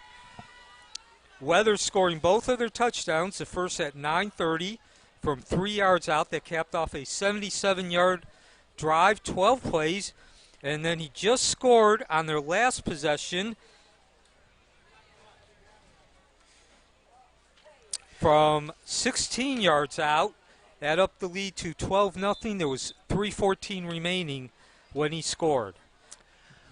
We remind you to stay with us at halftime. We will introduce our 2 homecoming court members, each from the freshman, sophomore, and junior classes. Then we have 10 senior members of the homecoming court, and that will be capped off by our presentation of your 2021 homecoming king and queen. That all happens at halftime, and then the Mustang Marching Band will perform after the game. So Plouffe and the Bolts back to work again. Another long pass. Oh, that was nearly picked off. That had some pinball there around the first down marker. Could have gone either way. Both teams with a couple of opportunities to snag the ball. Yeah, if Charles Hall had known that was coming, he probably could have caught that. Pass falls incomplete. That brings up 4th and 10 for the Bolts from their own 33-yard line. So an interesting decision to be made here. I think you have to punt it. I mean, you're only down 2 scores. You would have liked to get some momentum going into halftime if you're Ridge, but live to fight another day. I mean, if you go down 12-0 at halftime, that's not the worst case scenario. What you don't want to do here, though, is give up possession of the ball and give Wekiva an opportunity to score inside the 30. Oh, nearly blocked. Yeah, but that does cause, it was not blocked, but it does cause a very short punt. And Ridge has certainly struggled with their punting game tonight. Yeah, Tamarian Foster doing a great job. I mean, went a little too far last time and got called for it, but really putting pressure on the kicker. Yeah, to be honest, Ridge Community caught a huge break on their last punt. Wekiva committing a couple of penalties, which put them all the way back at the 10. As it turned out, Wekiva found whatever it was they needed to find, and they drove 90 yards overcoming those 2 penalties. Now bringing you up to date here with 2:29 remaining. The ball spotted at the 47-yard line after the punt goes out of bounds. First and 10 Mustangs. Rooney going for it all, and no real chance there. That was Hutchinson, the intended receiver. So Rooney getting his first start, not only for this season, but his career. And their flag on the play.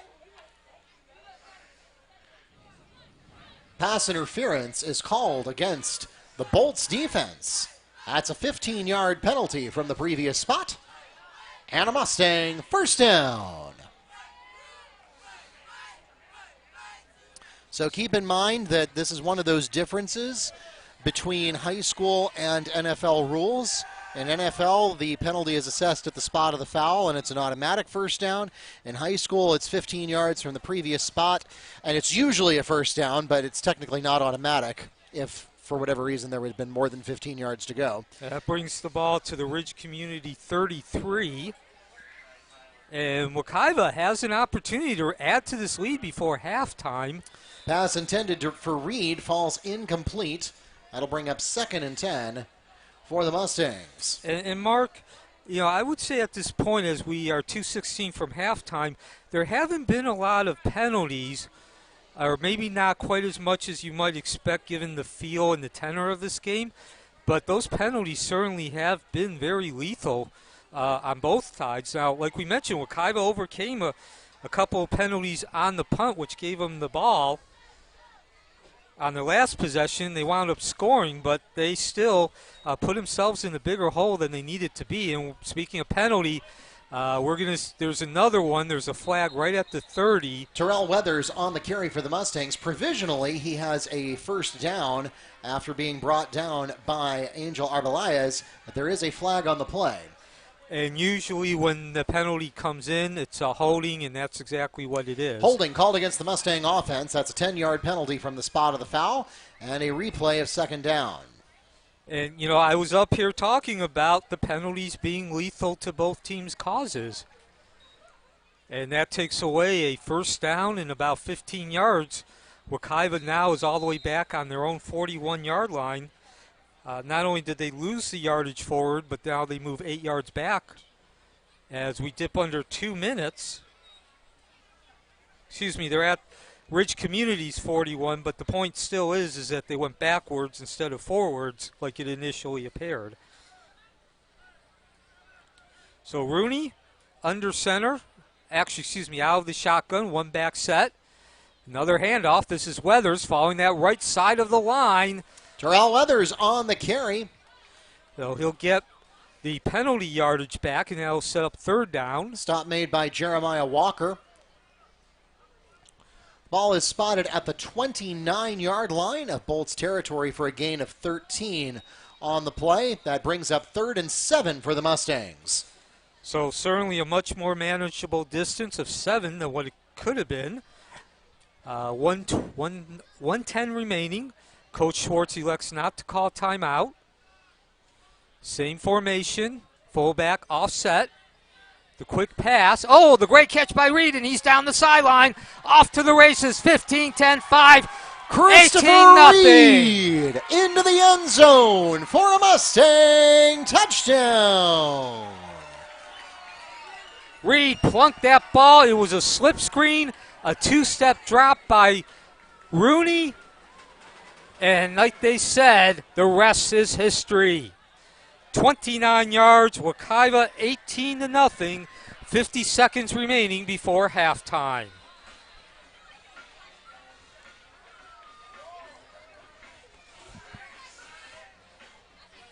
So we have not seen a 3-touchdown lead for Wekiva until now, Mark. We have seen 2 touchdown leads, but Wekiva has done something it has not done before this season. And maybe that's finally the threshold that they need to cross in terms of securing the victory.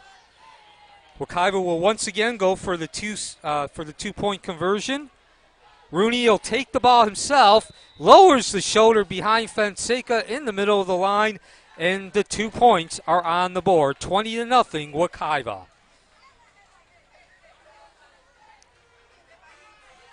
Elijah Rooney with the QB keeper.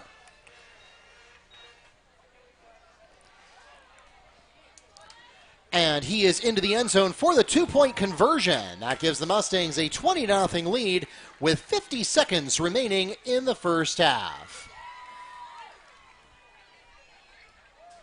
So, Mark, if you're Wekiva, if you're part of Wekiva Nation, certainly life is very good. Not only do you have a 20-0 lead, 50 seconds before halftime, halftime will consist of homecoming.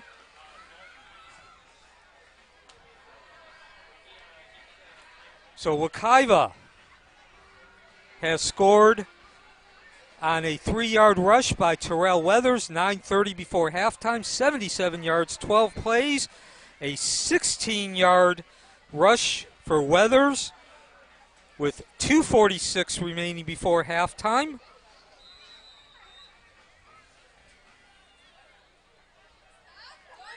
And now the 29-yard Rooney to Reed pass completion with the 2-point conversion. The Bolts try to get something going. Not much doing. They'll take over possession at their own 32-yard line.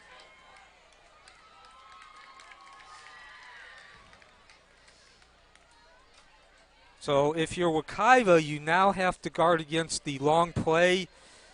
Wekiva's made a number of mistakes tonight, but they have been able to overcome them on the next play or a couple of plays later. Just saw an example of that. If you remember, Wekiva got a holding call which pushed them back to the Ridge Community 41.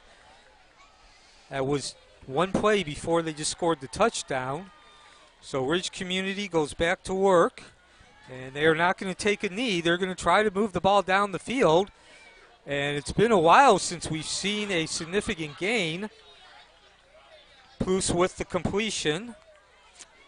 Pass complete to Joe Jackson.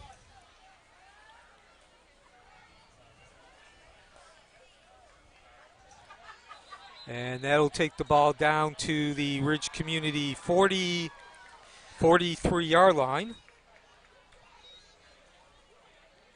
Ball is spotted at the 38-yard line. Excuse me, 38. For a gain of 6 on the play. It brings up 2nd and 4, and now the Bolts request their first timeout of the second half. That leaves Ridge with 2 and Wekiva with 1 timeout remaining. 19 seconds left on the clock. Again, don't go anywhere at halftime.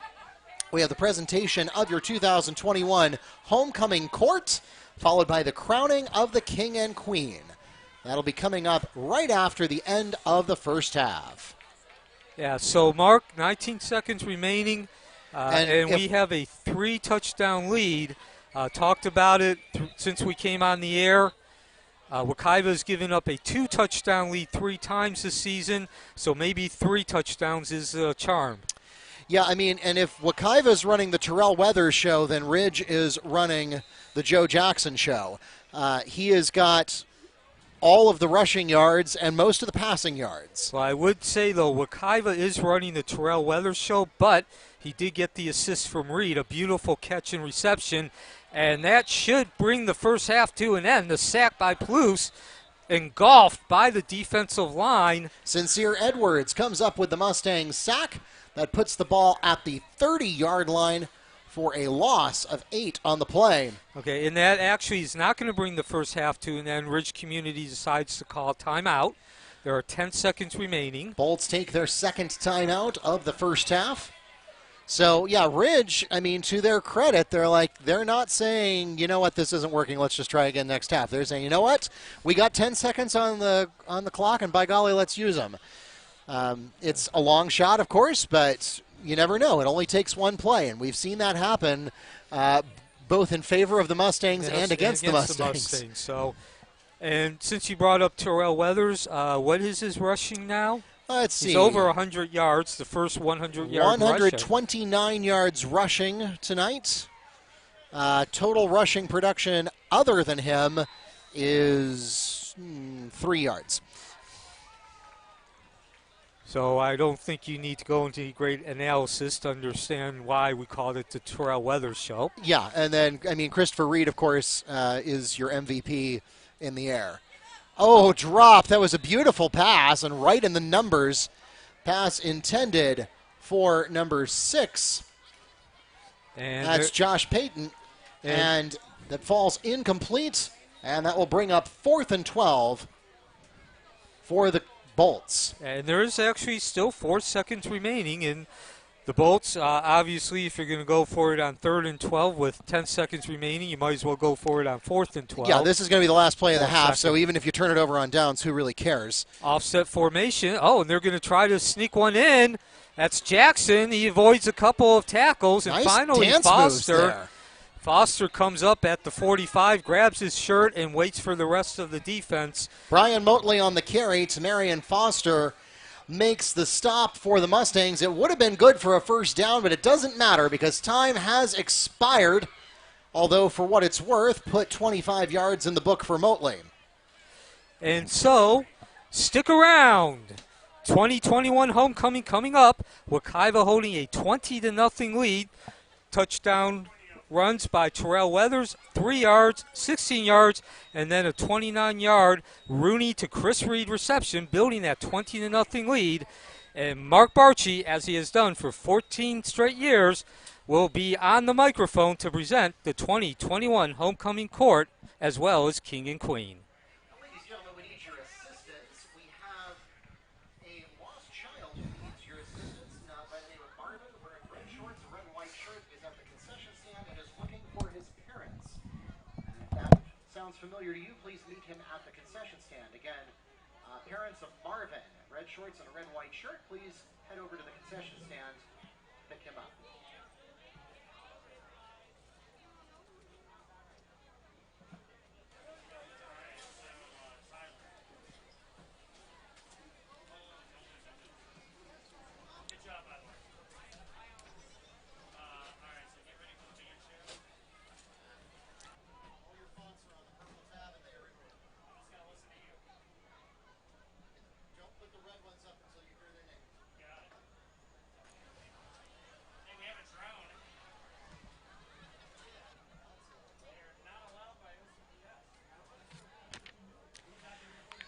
And now, ladies and gentlemen, please welcome to the field our marshals for tonight's homecoming festivities, the Wekiva High School Air Force Junior Reserve Officer Training Corps, and providing accompaniment for tonight's festivities, the Mustang Marching Band and Color Guard.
And now, we proudly present your Wekiva High School 2021 Homecoming Court.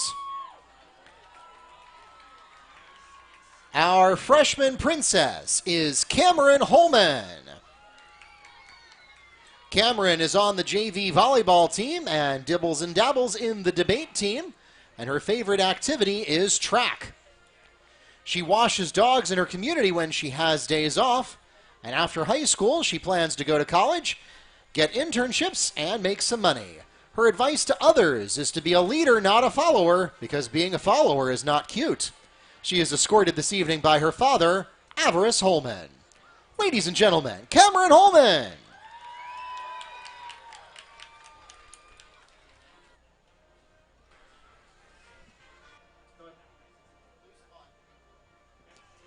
Our freshman prince is David Maldonado Narvaez. David is a member of the Mustangs marching band and plays soccer. His favorite hobbies and activities are playing sports and definitely being a member of the band. He volunteers with the Red Cross to serve others who have been affected by disasters.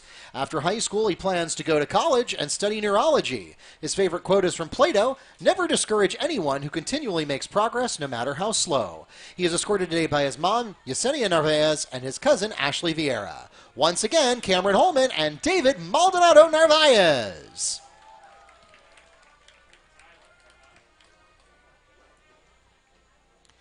Our sophomore princess, Anaya Bainter, likes to go to the beach and enjoys drawing. Her goal is to graduate from college and earn a business degree or become a veterinarian. She enjoys charity work and donates clothes to Women's Heart, where she helps the homeless. Her advice to others is to never give up. Things always get better. She is escorted by her mom and dad, Jeanette and John Bainter.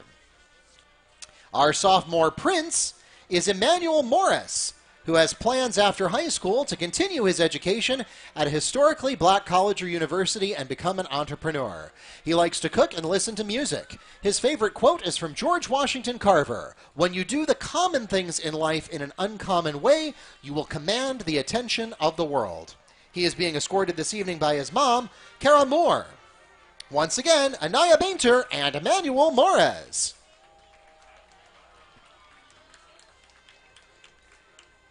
Our junior princess is Cecilia Eberly, who is heavily involved in the Wekiva Theater Department and has been a stage manager for 3 years. After high school, she plans to attend college but does not know for what just yet. She enjoys singing, figure skating, and hanging out with her friends. She volunteers at church and feeds the homeless. Her favorite quote is from The Perks of Being a Wallflower: "We accept the love we think we deserve." She is escorted by her boyfriend, Giovanni Perez Jr., and her father, David Eberly. Our junior prince is Jaden Ashley. After high school, he plans to go to Valencia State College and then switch to another college to eventually earn his master's degree. He likes to play basketball and wants to do track. He says, "Patience is strength, anger is weakness, and it means what it says. Patience is a virtue and is shared by those who have high integrity, while anger is something that controls the emotionally childish." He is being escorted by Dominic Andrade. Once again, our junior homecoming court, Cecilia Eberly and Jaden Ashley. And now for our king and queen candidates from the senior class. First, we have Tara Pierre and Beatriz Palacios. Tara is involved in band, orchestra, and theater, and is vice president of the National Honor Society. After high school, she plans to attend university and study nursing and psychology, but she would love to become famous. She listens to music and likes going out with friends, and she supervises children with her friends during the weekdays. Her favorite quote is from Riff Raff: "My main goal is to blow up and then act like I don't know nobody." She is escorted by her sister, Gael Pierre, and her cousin, Stephen Florio. Beatriz is part of the theater department, tech, and in the Wekiva High School choir. She plans to become a physician or work in film, television, or the animation industry. She likes to draw, sing, listen to music, read, and make people laugh. Her advice to others: it is what it is. She is escorted by her little sister, Laura Palacios, and her mother, Adila Lainez. Next, we have Adriana Henry and Francisco Salado. Adriana is president of the Student Athletic Trainers, a member of the National Spanish Honor Society, and is going on 3 years in varsity soccer. After high school, she plans to further her education and pursue a degree in sports medicine. She loves listening to music and hanging out with her friends. Her advice to others is, hard work beats talent when talent fails to work hard. She is escorted by her big sister, Safana Grandison, and her best friend, Prince Daniel. Francisco is involved in swimming, marching band, soccer, and water polo. After high school, he plans on heading to the Navy or to work in his parents' business. To make the world a better place, he tries to pick up trash whenever he can or help out others if they need it. His advice to others is, happiness comes when we stop complaining about the troubles we have and offer thanks for all the troubles we don't have. He is escorted by his mother, Alejandro Corte, and his girlfriend, Emily Vasquez. Next, we have Yanira Medina and Andre Moya. Yanira has played soccer for Wekiva and is part of the Spanish National Honor Society and a college and career program called Project PACE. After high school, she plans on going to college for a business degree. She enjoys spending time with family and friends as much as possible and is involved in activities at her church as well. Her community service volunteerism includes feeding the homeless, serving food and groceries to families in need, and handing out living supplies. Her favorite quote is, "Stop telling yourself all the reasons not to try. You should always work hard for what you want and stop coming up with excuses to not do something. Hard work will lead you to bigger things." She is being escorted by her mom and dad, Michelle and Carlos Medina. Andre plays varsity baseball and plans to continue playing baseball in college. He plays NBA 2K and practices baseball in his free time. He volunteers at the homeless shelter to humble himself and to remember to appreciate what he has in life. His favorite quote is from Ken Griffey: "You lose, you smile, and you come back the next day. You win, you smile, and you come back the next day." He is being escorted by his mom, Diane Moya, and his baseball coach, Mike Scudero. Next, we have Bailey Thomas and Alaysia Davis. Bailey is an athletic trainer. She manages football and basketball and films for TV production for The Best Teacher, Mr. Dickerson. After high school, she plans on getting a degree in kinesiology and being an athletic trainer. She enjoys watching and attending basketball and football games. She managed the state runner-up basketball team here at Wekiva High School, and her favorite quote is, "The life I want tomorrow is based on the choices I make today." She is being escorted by her stepmom, Andrea Thomas, and her dad, Matthew Thomas. Alaysia is involved in the bowling and flag football teams here at Wekiva, and after high school, plans on going to the Air Force. Her favorite hobby is bowling, and her favorite quote is, "I don't see nobody but me. Who am I going to lose to?" She is escorted by her grandma, Betty Davis, and her close friend, Trinavi.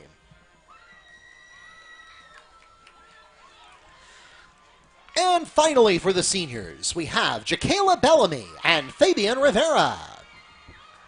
Jaquela plays softball for Wekiva, and she plans to attend college at the University of Miami or University of South Florida to become a neonatal nurse practitioner. She enjoys spending time with family and friends and traveling. She volunteers in her community with the elderly. Her favorite quote is, "It's already yours." She is escorted this evening by her mom, Kiangela Jones, and her stepdad, Dustin Randolph. Fabian's plans for the future include making clothes and other artistic things because his interests are music and art. In order to better his community, he does lawn work and picks up trash around the area. His advice to others is patience is a virtue. He is escorted by his mother, Melissa Rivera, and his grandmother, Jean Mangol. Once again, our senior homecoming court: Tara Pierre, Beatriz Palacios, Adriana Henry, Francisco Salado, Yanira Medina, Andre Moya, Bailey Thomas, Alaysia Davis, Jaquela Bellamy, and Fabian Rivera.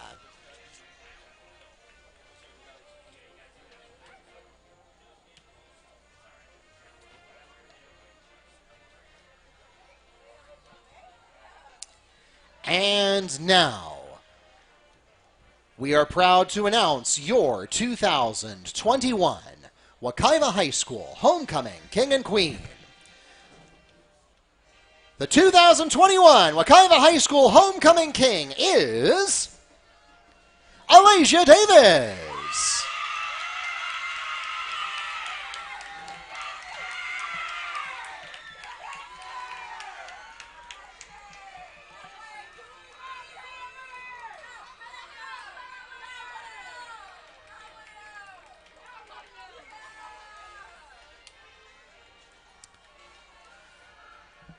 And joining Alaysia, the 2021 Wekiva High School Homecoming Queen is Tara Pierre.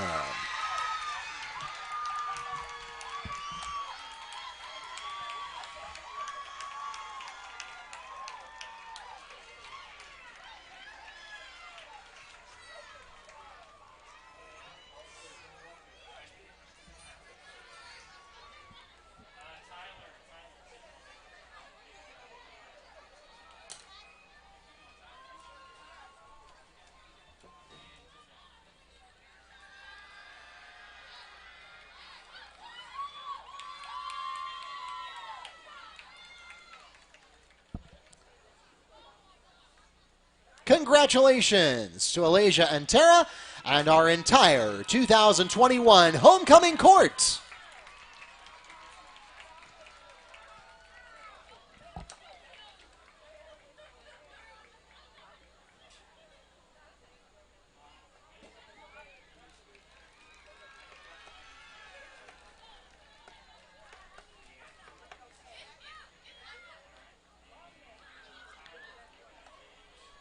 Special thanks to Wekiva High School Principal Dr. Tamara Baker-Drayton and the entire admin team, as well as senior class and student activities sponsor Steve Furo for making all of our Homecoming Week activities possible.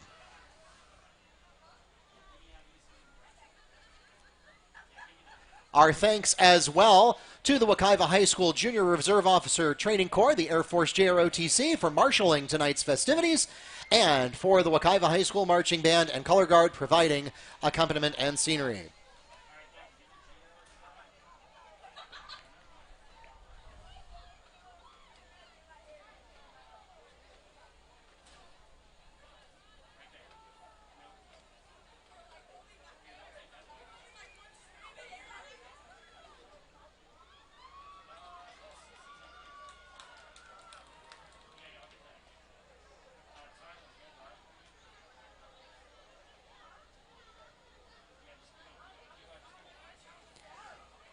We'll be back here at Baptiste Orthodontic Stadium with the second half of Week 6 here in our 15th anniversary season between the Ridge Community Bolts and your Wekiva High School Mustangs. Wekiva leads 20-0 at halftime. We also want to remind those of you who are here in the stadium that tonight's game, as well as the homecoming festivities and the band performance after the game, all being live streamed on YouTube as well as the NFHS network.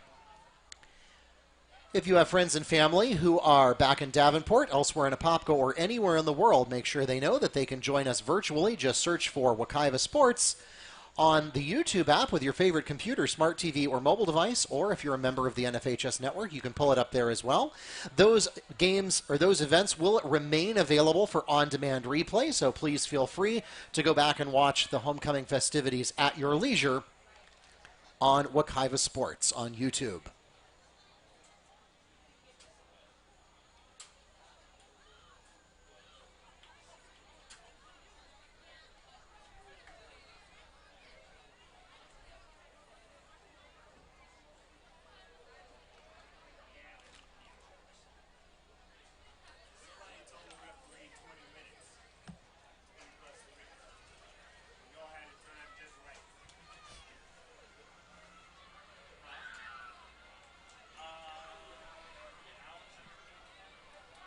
So as we come back into the press box, and we've got just a couple minutes left here before the teams retake the field. Again, this is Mark Barchi, voice of the Mustangs and sports information director here at Wekiva High School, joined by Neil Fisher from the Apopka Chief.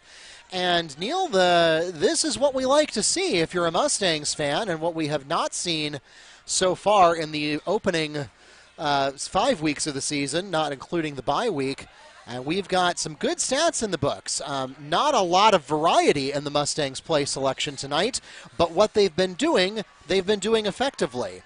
We've got, for Wekiva, Elijah Rooney is 3 of 6 completion, and really the only one that counted was the 70-yarder to Christopher Reed, resulting in one of the touchdowns. Beyond that, it's been the Terrell Weathers show. He has 15 carries for 129 yards. That's 129 yards out of Wekiva's total offense of 202. And that has been really, I mean, it doesn't take a ton of analysis when there's only one choice to tell you what the key to the game is. Yeah, Eric, first off, if you're a Wekiva Mustangs player, coach, or part of Wekiva Mustangs Nation, life is very good now. Not only did we just have homecoming, which, by the way, as always, an excellent job. Mark called the presentation of the homecoming court and then the king and queen for the 15th consecutive season as our public address announcer. He's also sports information director. But Wekiva holds a 20-0 lead on the field. You mentioned Terrell Weathers. He has been the man. He has been money. 13 rushes for 129 yards. And then, like I said, he is only followed up by Christopher Reed with 70. Yeah, Christopher Reed, Weathers has 2 touchdowns, and Christopher Reed does have the other touchdown, 29 yards. That was actually a very sensational catch. It started off kind of ho-hum. It was a slip screen. Reed caught it about 2 yards past the line of scrimmage on the left hash mark. But, man, he snagged that ball out of the air, and it was 5th gear into the end zone, went straight down that left hash mark, had the angle, and nobody caught him. So there's where we stand. Wekiva with a total of 202 yards. They've run 25 plays. Ridge Community was 65, so that's 202 to 65, and they've run 22 plays. Ridge Community did actually have some, I used to say, some giddy up and go. Their second possession, they moved the ball 45 yards. However, the problem is they started at their own 15-yard line, so a real long way to go. And I really think, yes, we just gave you the stats. Yes, we just gave you the story of the touchdowns. It's been Terrell Weathers and the spectacular, very highlight reel play from Christopher Reed.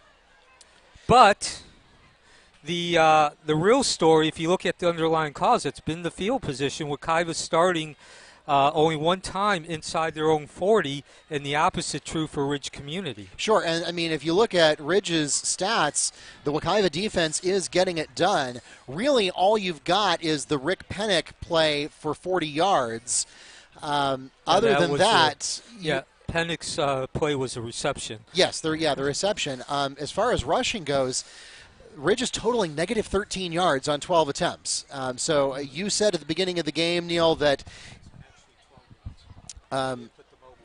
you said at the beginning of the game that it was a mostly air strike team from Ridge. That has proven to be true. They have been more efficient in the air with 53. I didn't say it was mostly. They just favored it. Right. It was 118 well, so they're certainly more 99. effective in the air. Yeah, 118 to 99 and 198 yards in the air compared to 148. But as we've just gone over, way from meeting those stats tonight. And it's an onside kick, and it does not go 10 yards. Yeah, and I think that's something that you can't really blame Ridge Community. I mean, you're down 20-0, got nothing to lose. So the other big story, of course, going into the game, Mark, was Wekiva has lost 4 games. 3 of those 4 losses, they took a two-touchdown lead roughly halfway through the second quarter, only to lose. Tonight it's a 3-touchdown lead. So said this several times after they took that 3-touchdown lead, which came with. Ball is spotted at the 47-yard line. That was an onside kick. Of course, onside kicks have to go 10 yards, and that one did not. So it is automatically Wekiva's possession, and they will start from the Bolts' 47-yard line. Yeah, that 3-touchdown lead came with 50 seconds remaining in the first half. That was the 29-yard Christopher Reed pass reception from Rooney, who's making his first start. So once again, Mark, perhaps 3 touchdowns is the watershed Wekiva needs to finally get that first victory. Not the kind of start you want there. I believe that was Weathers trying to test the teeth of the Ridge Community defense. Terrell Weathers on the carry, stopped by Elvis Smith for a loss of 2 yards. That'll bring up 2nd and 12 for the Mustangs from the Bolt 49-yard line. And we've got a Mustang slow to get up there. He looks mobile, but a little winded. That's Weathers. So he'll have to come out for at least one play because he stopped play. But if he is banged up in any meaningful way, that's not just bad news for him. That's bad news for the entire Mustang cause. Yeah, and it goes deeper than just tonight's game. Weathers was in the starting lineup this week and last week because James Brown, who is the starting running back for the first 3 games, was unable to go due to injury. Your next player on the roster, your next running back is Ramel Smith. He has only 11 carries for 41 yards going into this game. So and it looks like whatever the issue is seems to be in the lower limbs. Yeah, so your starting lineup, same as the first half, as Weathers does stand up. And he will come off on his own power. Terrell Weathers shaken up on the play. Makes his way off with the assistance of our athletic training team. 2nd and 12 coming up for Wekiva from the Bolts' 49-yard line. Wekiva's starting lineup for the second half, Alaysia Rooney. Of course, this is his first start, the first start of his career. He came in today 4 of 15, 31 yards. He's 3 of 6 for 70. Your running back, Terrell Weathers, who, of course, is now out for this play. Your receivers are Prince, Reed, and Hutchinson. And back to work, out of the shotgun, the handoff. Using that right side, got some yardage down the hash mark, down the sideline. And that's stiff arm there. And that actually is James Brown. James Brown gets down to the 31-yard line of Bolt territory. That's a gain of 18 yards on the play, and it's enough for a Mustang first down. And Neil, if you're a Mustang fan, you breathe a huge sigh of relief when you see Terrell Weathers walking off on his own power. So he has to sit out at least one play, but hopefully he will continue to be a factor for Wekiva for the rest of this second half. Yeah, and as Mark just said, ball's at the 31-yard line. 20-0 is the lead for Wekiva. Rooney, and low be pass, incomplete to Reed. So your starting offensive lineman. On the right side, your guard is Stevens, your tackle Reed. At center, Forsaca. The left side tackle, St. Molest, and the left side guard is Edmond.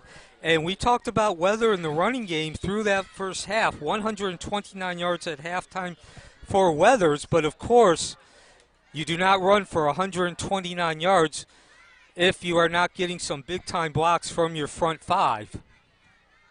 Absolutely, Neil. So now we've got 2nd and 4 after the completion to Reed. Reed did manage to catch that ball to his immense credit as much as it was underthrown. He just wasn't able to get anywhere with it because he had to fall down to do it. Reed with his 4th reception. And now the handoff, and Brown, no, that's not Brown. That's actually Jones.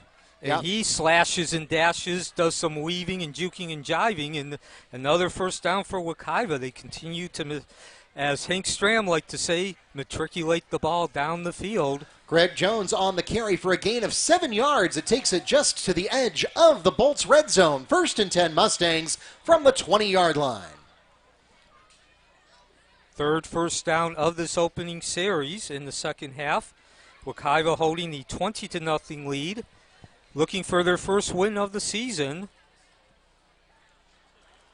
And well, Neil, we said at the beginning of the game, this is the do-or-die moment. If the momentum doesn't turn here, it probably doesn't turn at all. And indeed, this momentum is starting to turn as we get a Mustang carry by number 5, James Brown. That gets the ball down to the 14-yard line of Bolts territory for a gain of 6 on the carry, and it brings up 2nd and 4. A very systematic, mechanical opening drive of the second half by Wekiva, who takes a 20-0 lead.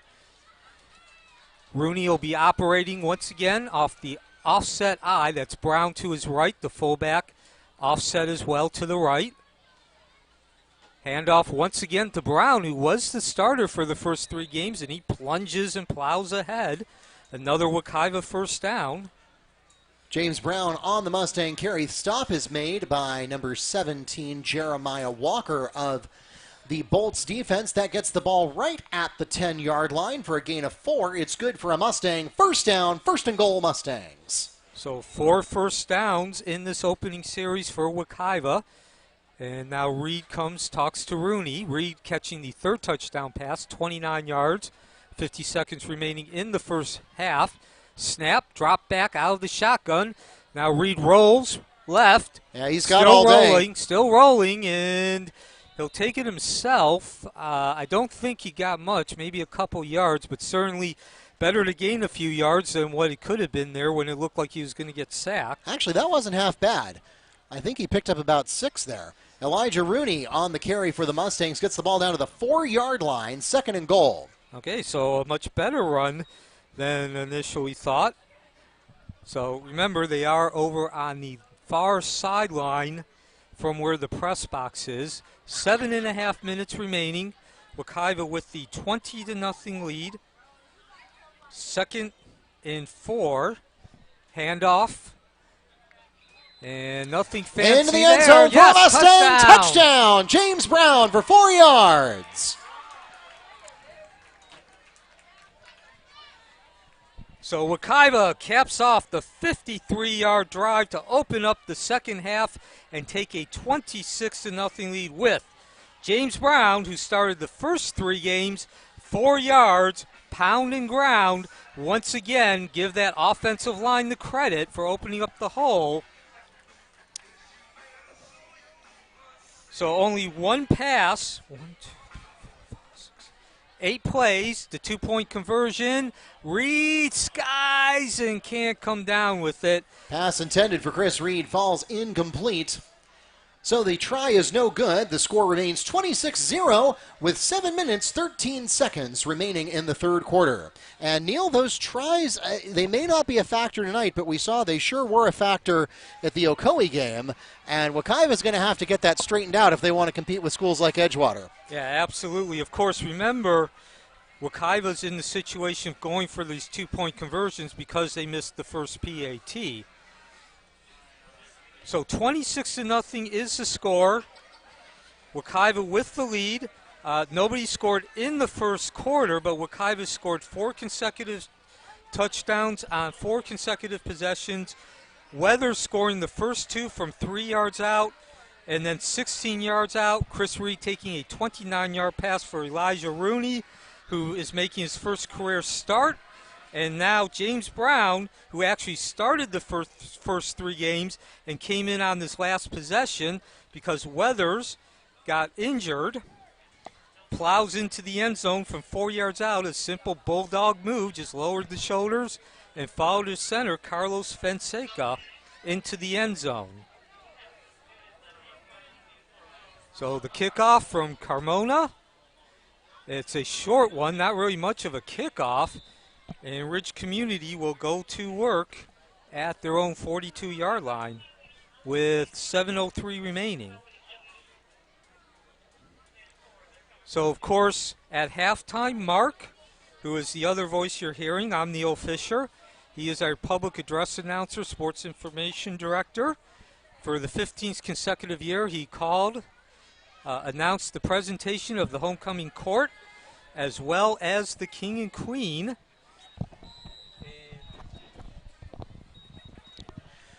Kickoff by Alejandro Carmona is returned by Andre Berry, who's stopped by Mike Hippolyte at the 42-yard line. That's where the Bolts begin their next offensive possession. That pass is complete to number 3. That is Rick Pennick, and then immediately runs out of bounds. So despite that first down of the second half for Ridge Community, life is really good right now if you're a Wekiva Mustang or part of Wekiva Nation. Gain of 8 on the completion. It brings up 2nd and 2 from midfield. Shotgun snap. Pressure coming on. And nice coverage in the secondary for the Mustangs. The pass intended for Andre Berry, batted down by Michael Foster. So Foster, once again, paying dividends. He is one of those players who has changed sides. He has played primarily offense until last week. And as a side note, there are now 2 Fosters on the defensive side. Tamarian Foster, the safety, the senior, the other Foster. And now 3rd and 2 to go for Ridge Community. They'll hand it off. That's Mobley, and he is stuffed at the line of scrimmage. Tried to go into the teeth of Wekiva's defensive line, and the Mustangs said, no dice, not tonight, not on this play. Brian Motley on the carry. George Reed leads the tackling drive for the Mustangs. No gain on the play, and that brings up 4th and 2 for the Bolts. Well, Neil, I think at this point, you got to think about going for it here. It's 4th and 2. The field position's not that bad even if you fail, and at this point, you're down 4 scores. Yeah, Ridge Community's coaching staff didn't think once about it. And it pays they're going to get dividends. Complete pass completion on their right side. Pass is complete to Josh Pettion, and then immediately tackled by Jabari Smith. The ball is spotted at the 43-yard line of Mustang territory. That's a gain of 7 on the play. They needed 2, and so it is enough for a Ridge first down. And this is the second time tonight that Ridge Community has made it advance into Wekiva territory. We do have the official water break midway through the third quarter. Once again, score is 26-0. Wekiva has led since the second quarter. Early in the second quarter, Neil Fisher along with Mark Barchi bring you the call tonight, and the Wekiva Broadcast Production Department handling the video aspects. That takes us to the midpoint of the third quarter. We'll pause here for an official timeout. Once again, we want to give a special shout out to some special guests that we have in attendance tonight First of all, we want to welcome the Apopka Royals youth cheer team, coached by our very own Deanna and Mackenzie Tucker. You see them wearing those blue sparkly uniforms down at midfield. Thanks for coming out and cheering on your Mustangs tonight. And welcome back to Baptiste Orthodontics Stadium. 5 minutes, 35 seconds left in this ballgame. Mustangs looking good here into the secondary, and it's caught and pumping the brakes to make Wekiva spin. He is into the end zone. That, I think, is 3 again. Yep. Rick Pennick catches the Bolts touchdown reception all the way into the end zone for 43 yards.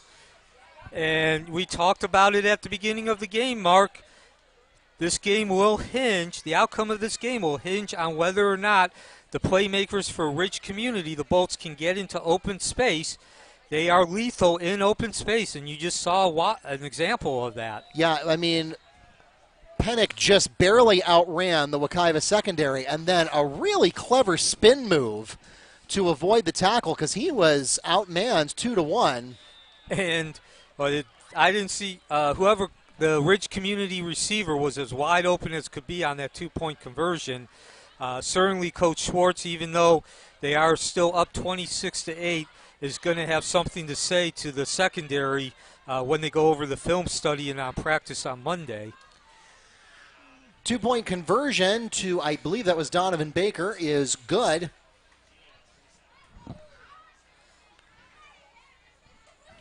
And so that will take the score up to 8. 26-8, the Mustangs still lead with 5 minutes, 20 seconds remaining in the third quarter.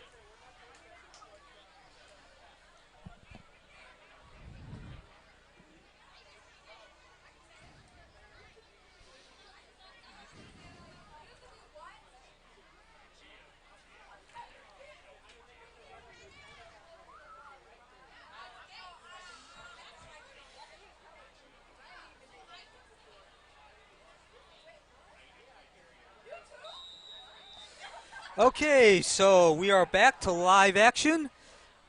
Baptiste Orthodontic Stadium is the site. That's the home of the Wekiva Mustangs, and they just had their lead cut 26-8. Ridge Community kicking off. That's Foster to Marion Foster. He's got a hole down the left hash mark, and one man to beat and a block in front. Oh, he's still on his feet. No, yes, he's still on his feet. Avoids 3 would-be tacklers. Foster, coast to coast, with a little help there from number 10, Sincere Edwards. And it's all the way down for a Mustang touchdown. So, Neil, you're sure that was Foster on the original return, right? Number 1, Foster took the ball. He lost about 3 yards, found the seam, and got that ball all the way up to the 30-yard line.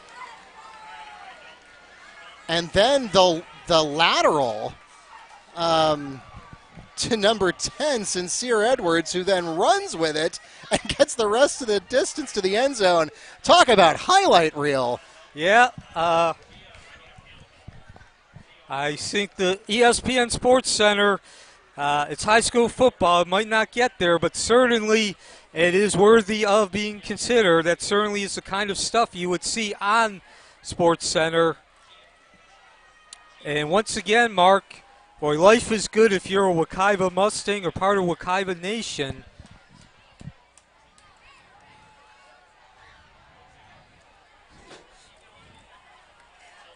32-8 is now the score.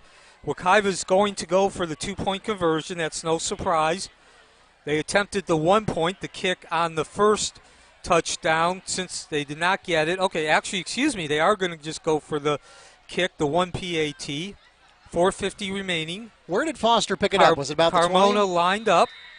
And this time the PAT is good. Wekiva extends the lead to 33-8 on the duo kickoff return for a touchdown. 4:50 remaining in the third quarter. Alejandro Carmona picks up the PAT. 33-8 the score with just under 5 minutes left to play in the third. And so Neil so it picked it up about the 10 for Foster?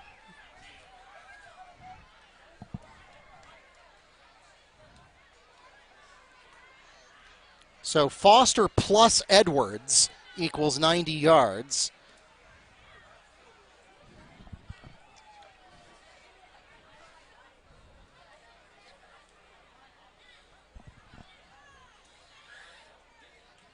The bigger picture, Mark, as spectacular as that play was and Sports Center highlight worthy, is Wekiva answered the touchdown. And that is something we have not seen all season from Wekiva. So Wekiva with the 33-8 lead with 4:50 remaining in the third quarter will kick off and see if the Bolts can find some offense. Mobley with the return, and he's stacked up at the 35 and goes down at the 37.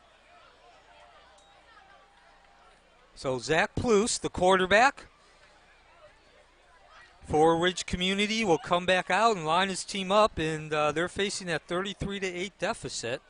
4:50 remaining in the third quarter. Actually 4:36 now.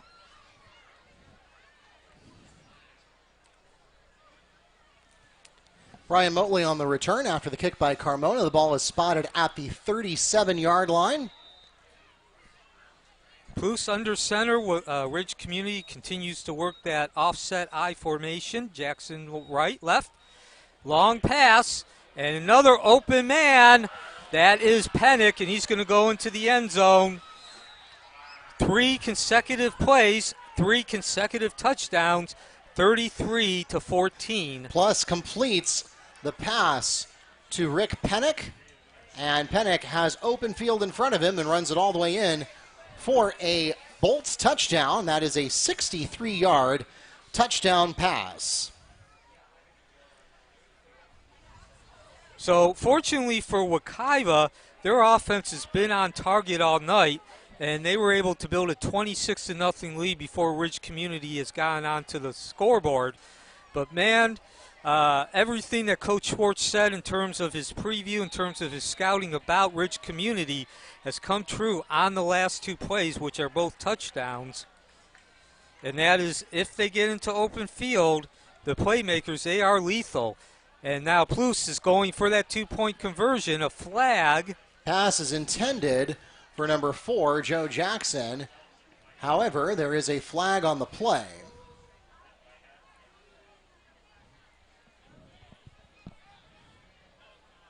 Pass interference called against the Mustang defense. That'll be half the distance to the goal and a retry. What was the time of the touchdown? 4:50. So again, the 2-point conversion, the snap to Plus. And this time wide in front of his intended receiver and no flag.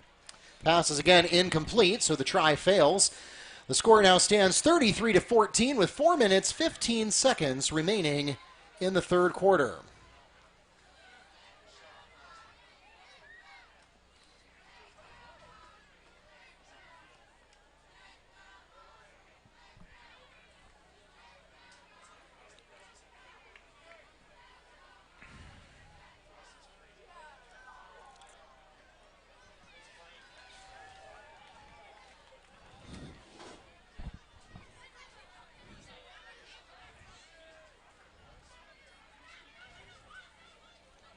So, Baptiste Orthodontic Stadium, home of the Wekiva Mustangs, is the location. Wekiva holding a 33-14 lead with 4:15 remaining. And we have seen some Sports Center-worthy highlights, some fireworks, 3 consecutive plays, 3 consecutive touchdowns. And now Wekiva will take its turn. They scored on their last kickoff, which was 2 plays ago. They will not this time. Christopher Reed on the return, and we have a flag at the end of the play.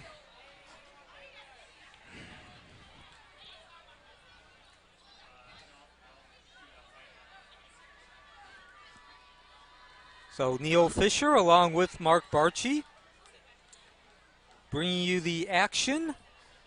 The video aspects of this broadcast being handled by the broadcast production department at Wekiva under Keith Dickerson's direction. Block in the back is called against the Bolts. That's a 10-yard penalty. And the Mustangs take over with 1st and 10. It will now be from the 48-yard line. So a solid kickoff return, and it becomes excellent field position with the penalty. So Wekiva will go to work with that 33-14 lead. Wekiva scoring 2 times here in the second half. Again, 3 touchdowns on 3 consecutive plays. But before that, Wekiva opened up the second half with an 8-play drive. 7 of the 8 plays were rushes. And they scored on a 4-yard touchdown run by James Brown. And they'll go back to work with the rush. Greg Jones on the carry for the Mustangs.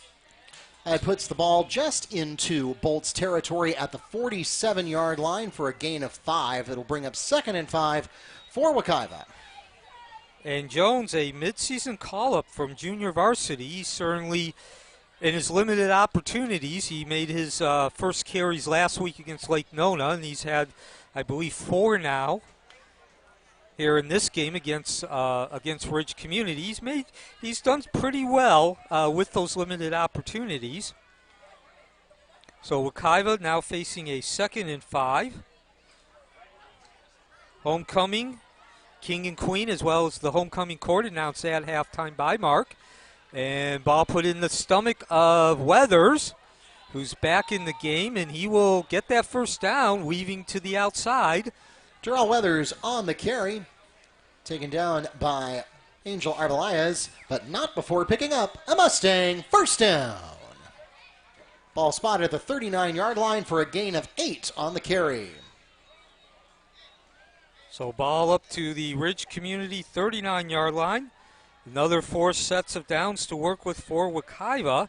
And Weathers, who was the story in the first half, rushing for 121 yards. He then gained 16 yards on the first 2 plays of the second half, but got injured. He's back in, and he's standing to the right side, offset I. And Tyree Davis is also in, replacing Elijah Rooney. He'll take the ball himself. He goes behind the left side at Stevens and Reed. And was there a fumble? It looks like there was a fumble. The ball's moved the other way. The ball comes out on the play by Tyree Davis. And it is recovered by number 20, Tyrell Footman of the Bolts. That takes the ball back to the 46-yard line of Bolts territory. So Davis got, I think it looked like he gained about 6 yards. And then he fumbled, and Wekiva's getting sloppy now that they have a multiple touchdown lead. A number of mistakes they've been making in the last couple of possessions they did not make during that first half. Jackson with the handoff, and he was smothered. Joe Jackson on the carry. That will put the ball at the 42-yard line.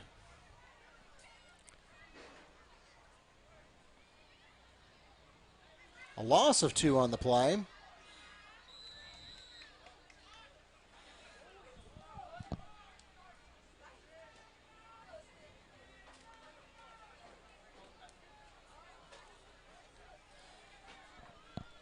.112 remaining. The pass from Palouse. Too high. And that'll bring up 3rd and 10. 3rd and 12. Pass falls incomplete. 3rd and 12 coming up for the Bolts from their own 42-yard line.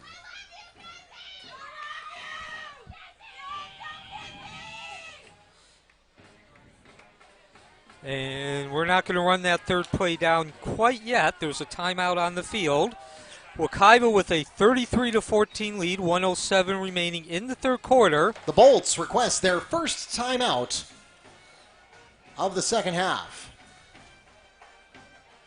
And we'll take this opportunity to recognize some special guests that we have in attendance. We mentioned the Apopka Royals a moment ago, and we also want to recognize our class of 2011, who's celebrating the 10-year anniversary of their graduation from Wekiva.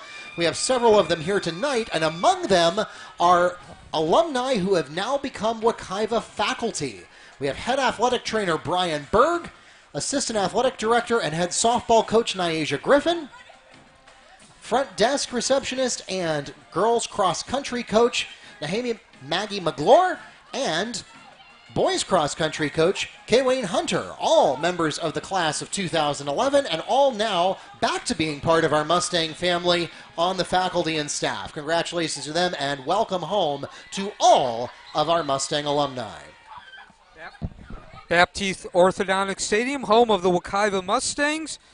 3rd and 12, Ridge Community 42. They throw the ball, intercepted. Sweet jump, sweet receiving. And Pass is intercepted for the Mustangs by Michael Foster. The ball is spotted at the 32-yard line. Mustangs first down. And there's why being ahead at this point of the game is so important. That's a play that you might not necessarily go for if it's a close game, Mark. Yeah, that's a risky play, and to Rick Pennick, it's worked out for them the last couple of times they've tried it, so you don't blame them for trying, but that one didn't have quite enough air under it, and Michael Foster looked up and saw that he had an opportunity to make a play on that ball and pulled it down out of the air. Yeah, excellent coverage by Foster. That's why it looked so easy. He was not allowing the receiver, Pennick, any room to really operate, and that's actually Foster's second interception. He was an offensive player until last week. He was a wide receiver. And now Wekiva back to work. James Brown on the carry, and he's got 11 yards for another Mustang. First down. So we talked at the beginning of this game in the pregame show as well as the game that Terrell Weathers had stepped in for James Brown. James Brown suffered an injury against West Orange. That was 2 games ago. And Weathers had 145 yards. He got injured on the last possession. So James Brown came back in. He gained 20 yards on 5 carries, including the touchdown. And he continues to show he's back in form. And now another pass. Rooney making his first career start on target to Hutchinson.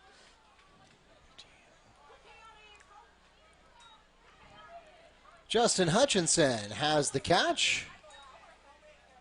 And Wekiva is in Ridge Community territory again. That puts the ball at the 45-yard line for a gain of 12. And a Mustang first down. And also takes us to the end of the third quarter. We'll switch sides, move the ball 10 yards the other direction, and we'll have the last 12 minutes.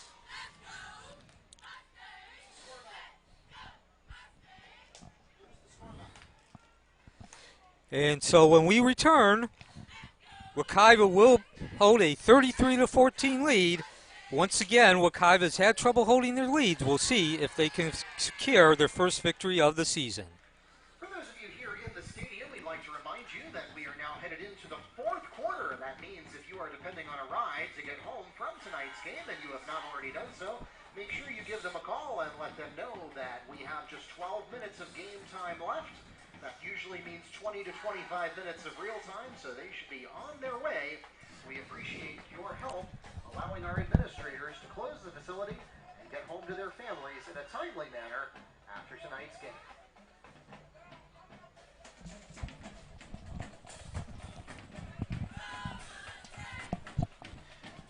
As a proud sponsor of Wekiva High School Athletics, Baptiste Orthodontics and Dentistry for Kids invites you to visit their website for a detailed list of all the services they provide. Whether you're looking for a new healthy smile or in need of a dentist for your kids, Baptiste Orthodontics and Dentistry for Kids is here to serve the Apopka community. And welcome back to Baptiste Orthodontic Stadium, where Wekiva enjoys a 33-14 lead, and they are on the move. Justin Hutchinson has the completion and some room to go. He is inside the red zone all the way down to the 10, make it the 11-yard line for a Mustang first down. A gain of 34 on the completion. No score in the first quarter. Wekiva scored 3 touchdowns in the second, 2 in the third. Ridge Community scoring both their touchdowns in the third. Do we have another touchdown? Yes! From the 11-yard line, score it to Chris Reed over the shoulder, the perfect throw. Pass complete to number 2, Chris Reed, for a 10-yard Mustang touchdown. Score coming with 11:20 remaining in the game, and that brings the score to 39-14.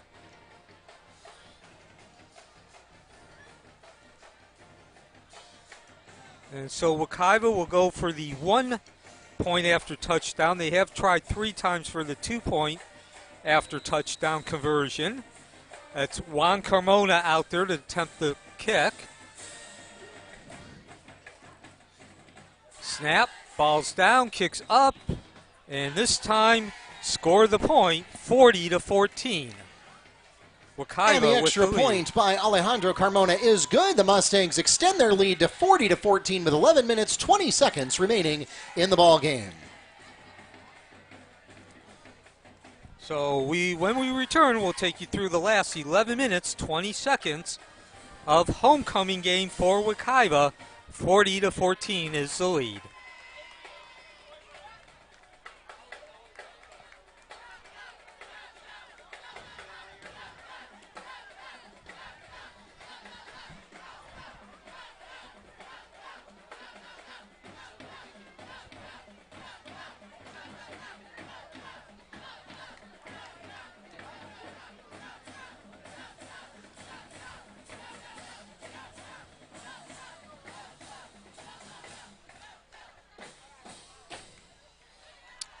Did you know you can get live stats from our games, whether you are here in the stadium or at home? That's right. You can go to WekivaMustangs.com and find links to live stats and scores from our home athletic events. Again, it's WekivaMustangs.com. And welcome back to Baptiste Orthodontic Stadium, where Wekiva just extended its lead 40-14. Number 3, Pennick for Ridge Community takes the ball. He's got a lane. He looked like he was off to the races. Someone caught him by the ankle. So not much offense, not much explosiveness or dynamism for Ridge Community through that first half. But they've certainly come alive here in the second half. It is looking more and more, though, like it's too little, too late.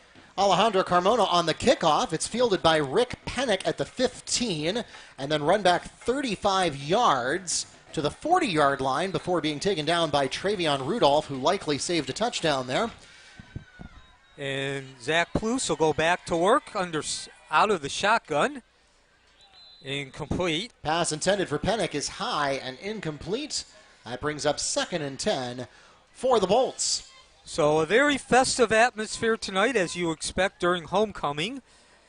And certainly barring what would be an incredible amount of mistakes, Mark. Now, of course, we talked all throughout this game. Wekiva's young and inexperienced, and they've made their mistakes as Poose goes back, and he's going to let it fly. And incomplete on the coverage.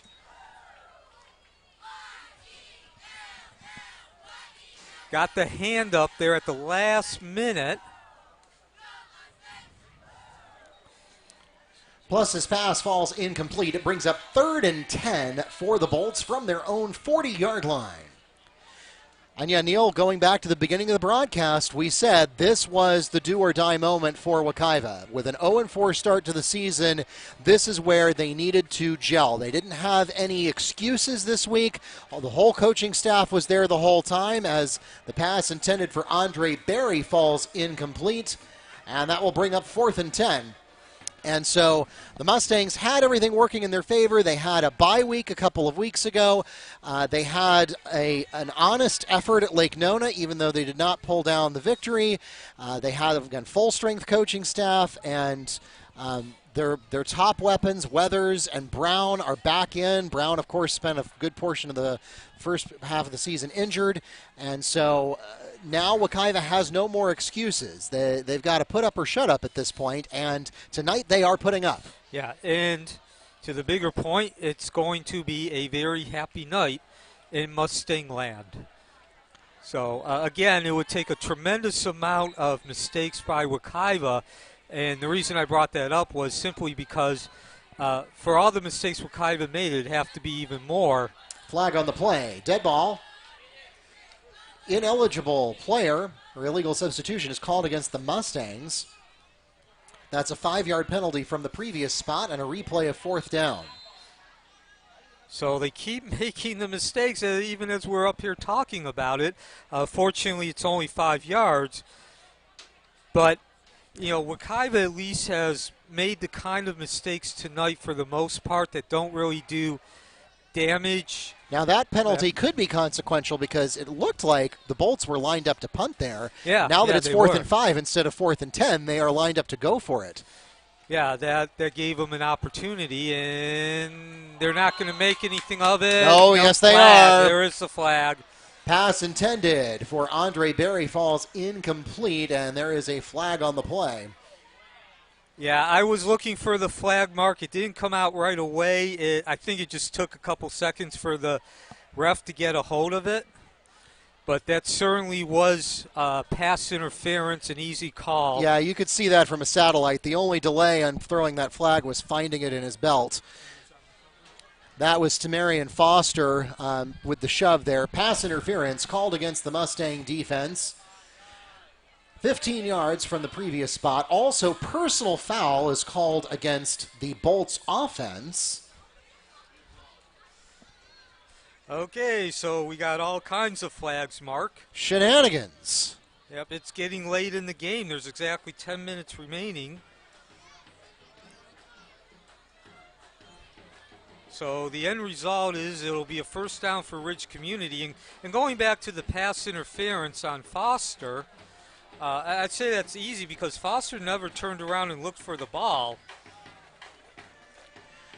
So those penalties are assessed sequentially. It's 15 yards in one direction, which gives the Bolts a first down, then 15 yards in the other direction for the Mustangs, which puts the ball exactly where it was before, except that it's now 1st and 10.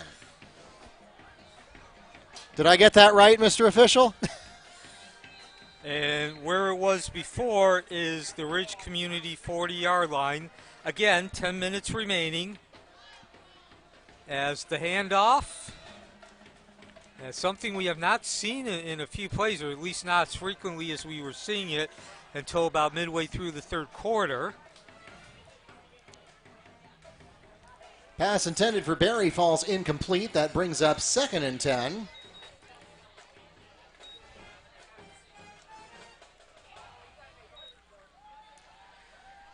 So yeah, that's one of those things you don't see very often where you have just a comedy of errors. The pass interference is a live ball penalty, so that math is done on the result of the play, and then the personal foul was a dead ball penalty, so that is done afterwards. So yeah. In the meantime, Plus with the long pass, and the only person who had a shot at that was number 6, Hakeem Lowe for Wekiva. So that'll bring up 3rd and 10. Pass intended for Joe Jackson falls incomplete. 3rd and 10 coming up now. Yeah, and so Wekiva tonight has made the kind of mistakes which really hasn't created holes they have to dig out of. To be honest, their mistakes have been more of the type which prevented them from further taking control of this game, not just on the scoreboard, but really the feel of the game. The terms by which the games are being played. Of course, when you come out and score the first 3 touchdowns, it really does put you in a favorable position as Plus once again, pass. He goes down, but there was a flag. Provisionally, Zach Plus is sacked by Sincere Edwards, but there is a flag in the backfield. It would be about a loss of 5 on the play, pending the result of the penalty marker. Yeah, all kinds of pressure. Holding is called against the Bolts. The Mustangs don't need that, so they will decline it. The result of the play is a sack with a loss of 5. That defensive line broke that offensive line down right as soon as the ball was snapped, swarmed into the backfield, and Plus had no opportunity to get rid of that ball. No room to maneuver. So Ridge Community will go for 4th down, and they will get the first down. Well, you try it enough times, and eventually it connects. The pass is complete to Rick Pennick. He is immediately wrapped up by Michael Foster, but not before picking up a Bolts first down. Ball spotted at the 45-yard line for a gain of 15. Yeah, again, there's a mistake by Wekiva. This time in the secondary, and Ridge Community will continue to move that ball forward. They're close to another first down. Simple wheel route. Andre Berry makes the catch for the Bolts. He's taken down by Mike Hippolyte of the Mustangs secondary. Ball is spotted at the 37, make it the 38-yard line for a gain of 7 on the completion, 2nd and 3. So ball will be at Wekiva's 38, 8:15 remaining. Wekiva with a 40-14 lead. Plus, contact incomplete, no flag. So at least the one good thing, if you're Ridge Community, the clock does stop with 8:09 remaining. Pass intended for Rick Pennick falls incomplete. Michael Foster on the coverage for the Mustang secondary. It'll bring up 3rd and 3 for the Bolts with 8 minutes, 9 seconds remaining in the ballgame. Homecoming night at Baptiste Orthodontic Stadium. Plus, the Ridge Community quarterback, he's just going to go for it all. Wings it deep. And wow, well, it is a flag. Most likely it's pass interference. It was one-on-one coverage down that left sideline. Pass intended for Rick Pennick falls incomplete. Michael Foster on the coverage and flag on the play. And pass interference called against the Mustang defense. That's a 15-yard penalty from the previous spot, and that is more than enough for a Bolts first down. So, again, I'm not one to generally criticize the refs, but quite frankly, Mark, I just did not see pass interference there. I didn't see any contact. Well, I saw contact, but the question is whether the pass was catchable, because truthfully it was closer to Hakeem Lowe than it was to the intended receiver. Yeah, Lowe was the second man. He was the safety behind the one-on-one coverage.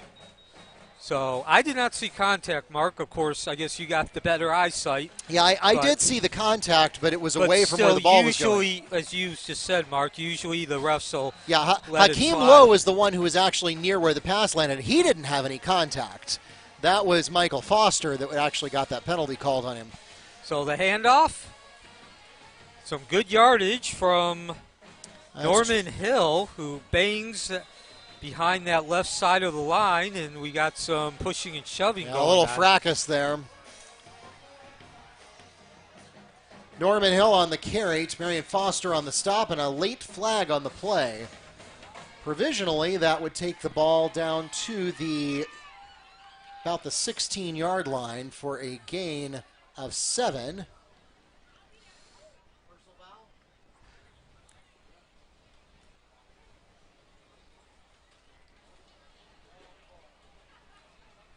Personal foul is called against the Bolts. That's a 15-yard penalty from the end of the play.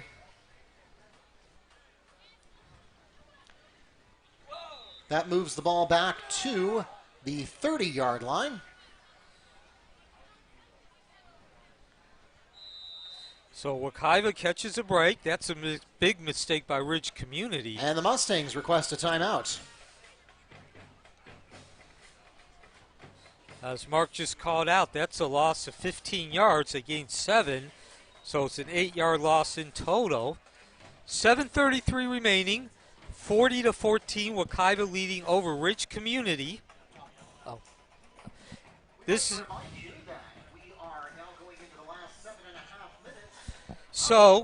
this is the first district game for Wekiva. This is District 7A 6 action. 7A actually being the classification, 6 being the district. Ridge Community came in 1-0 in district action. They did take out Winter Haven 36-26 last week. That was their second consecutive victory. The other one was against Victory Christian Academy, which is in Lakeland, a 26-20 victory. However, Ridge Community lost their first 2 games. They took on state powerhouses Bartow and Lake Wales, so they came in 2-2. Wekiva 0-4, looking for their first victory. 40-14, 7:33 remaining. Zach Plus with the pass, the drop. So the question is, did he? No, he did not. They touched the grass first. Pass falls incomplete.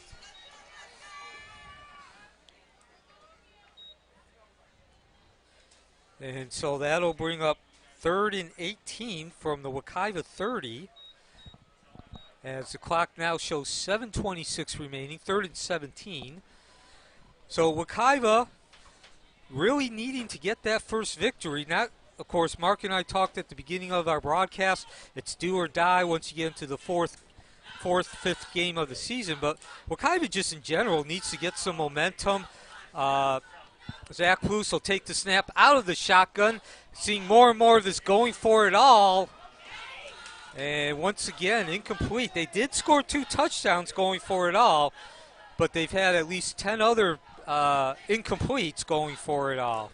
Pass intended for Andre Berry falls incomplete. Coverage by Tamarian Foster of the Mustangs secondary, and that will bring up 4th and 15. Make it 4th and 17 for the Bolts. So when I talked to Coach Schwartz on Monday night, like I usually do, he did mention, he said, look, I'm just tired of talking about the mistakes we're making because we're young and inexperienced, and that's translating to us losing 2 touchdown leads, not only losing 2 touchdown leads, but actually losing the game. I'm tired of sounding like a broken record. We'll talk more about that after this plays. Plus is going to run. Flag. And, flag that's usually holding. He did Plus not on get the the QB first keeper down. runs out of bounds at about the 20-yard line, and there is a flag on the play. But Coach Schwartz did say that he did feel they were in a good position in terms of once they did get that first victory. He said he felt like once they got that first victory, they would learn that they needed just to actually get that experience of learning how to secure a victory, how to keep a 2-touchdown lead. And so while we wait for the call, it does look like it's. Yeah, it's going to be against. It's going to be against the Bolts because it's holding, most likely because of where it was thrown. Holding is called against Ridge Community. That penalty is declined by the Mustangs, and the result of the play is over on downs. So back to my point about Coach Schwartz saying he feels like the team just needs to get that one victory after holding a multiple touchdown lead. With 7:08 remaining, 40-14 is the Wekiva lead. Of course, whether or not they can keep winning, whether or not the quality of play can go up, and in particular the quality of play remains the same, once they take that 2-0 lead as it does in building the 2-touchdown lead, that still remains to be seen. But certainly, if you're part of Wekiva Nation, you got to feel a lot better about this performance with just over 7 minutes remaining. They took a 2-touchdown lead with just 4 minutes remaining in the third quarter, and they have increased it since then instead of losing it. And now the rush, the sweep.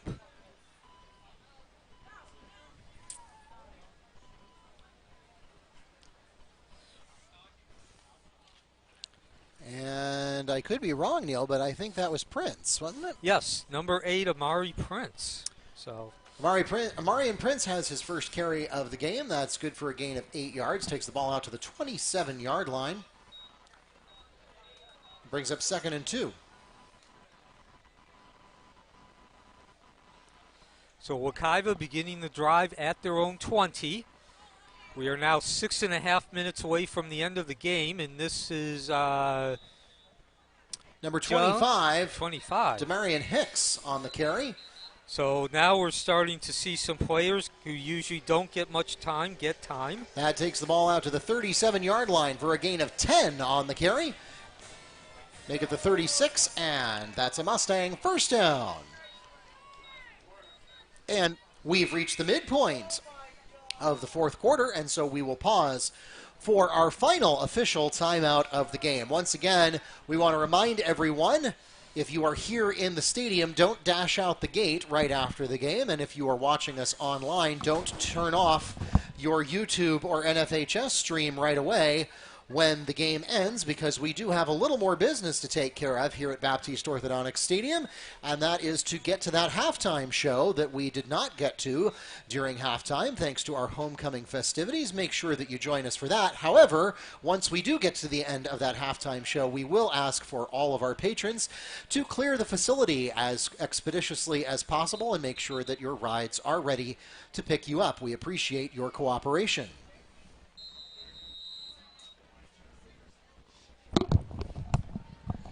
And welcome back to Baptiste Orthodontic Stadium, home of the Wekiva Mustangs, who enjoy a 40-14 lead. Story of this game, Wekiva is going to hold on to a 2-touchdown lead. They have lost 2 touchdown leads, not only losing them during the game as a rush. Oh, that's a face mask. That was Hakeem Lowe on the carry. Yeah, you can see that from a satellite.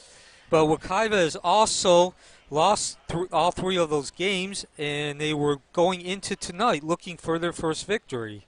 Hakeem Lowe on the carry for the Mustangs. That play got out to the 43-yard line for a gain of 7. There's a flag on the play. So, again, with a 40-14 score, certainly a convincing performance. Personal foul, face mask called against the Bolts defense. That's a 15-yard penalty and a Mustang first down. And, Mark, there's still time, 5:50 remaining to do some more damage. Ball is now at the Ridge Community 44.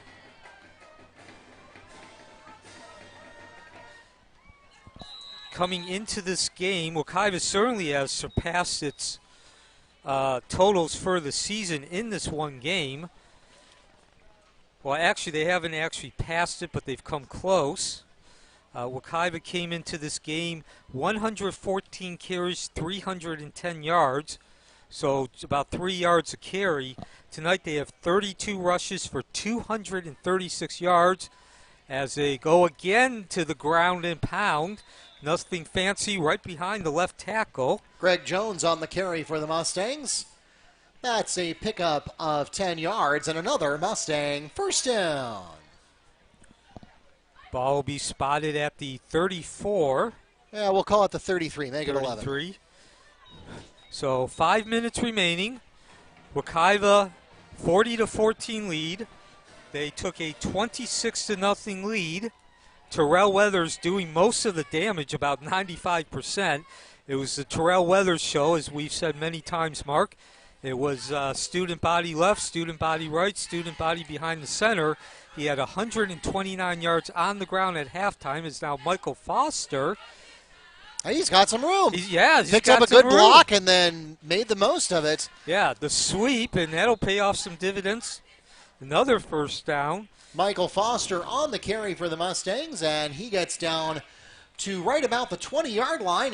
Make it the 18. It's good for a Mustang first down. So Terrell Weathers scored the first 2 touchdowns of the game, scoring from 3 yards out, 77-yard, 12-play drive. That was 9:30 remaining in the second. Weathers then scored again from 16 yards out with 3:14 in the second. That was a 90-yard drive, 12 plays as well. And then really I think the play that secured the victory actually came still in the second quarter, albeit 50 seconds remaining. A 29-yard Rooney to Chris Reed pass. Speaking of passes, into the corner. Nice coverage. Yeah, nice coverage there. It looked like we were going to be talking about a 7th touchdown.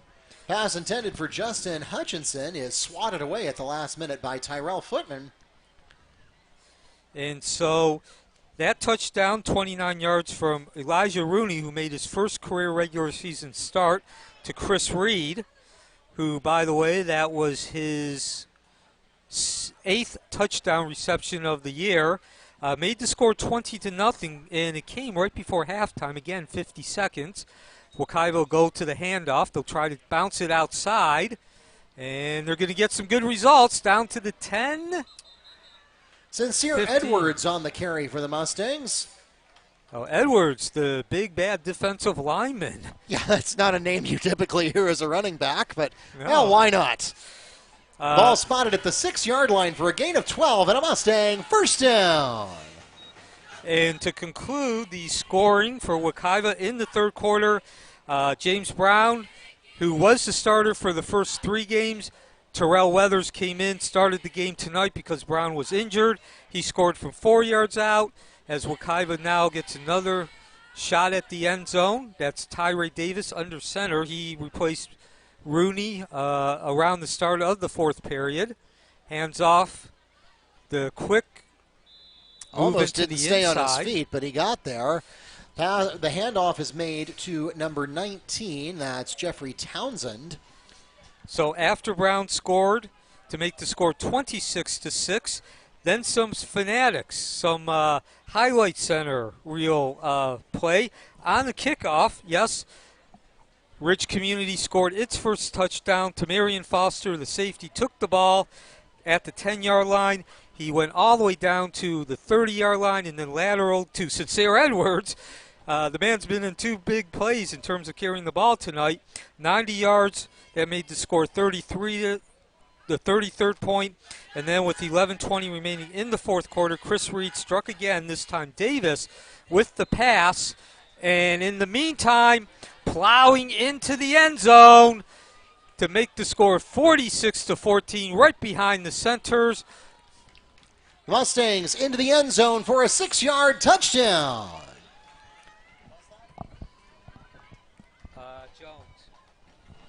That's Greg Jones with the 6-yard touchdown. Wekiva 46-14. 2:15 remaining. Greg Jones makes it a 46-14 ball game with the 6-yard touchdown carry on the handoff from Tyree Davis. So Carmona in to attempt the PAT. 2:15 remaining. Ball's down, kicks up, and this one is good. Carmona's extra point is good. The Mustangs extend their lead to 47-14 with 2 minutes, 15 seconds remaining in the game. So with the score, 47-14. Of course, now you really miss those extra points because this would be a running clock at this point if that had been a straight-up 7 touchdowns with PATs. So that was an 8-play drive, which covered 80 yards.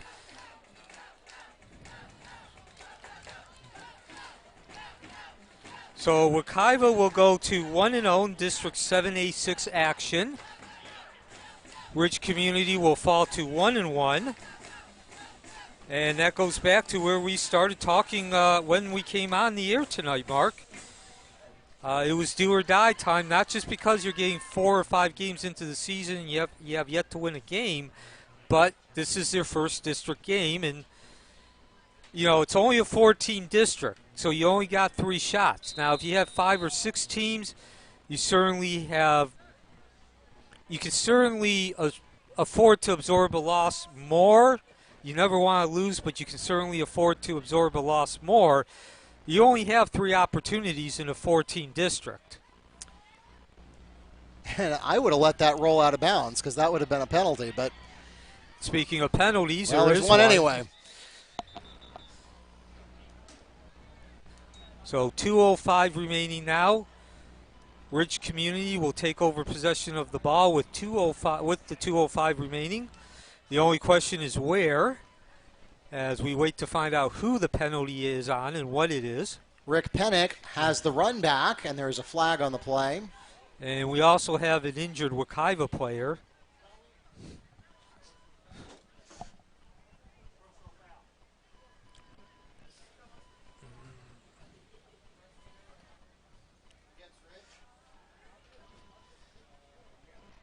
Personal foul is called against the Bolts. That penalty will be assessed from where the ball was at the time, which was the 15-yard line, so it'll be half the distance to the goal.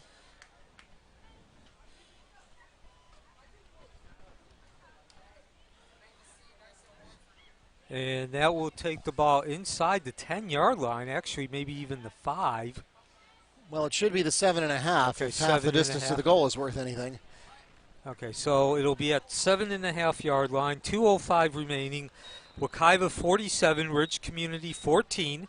Tonight is homecoming night.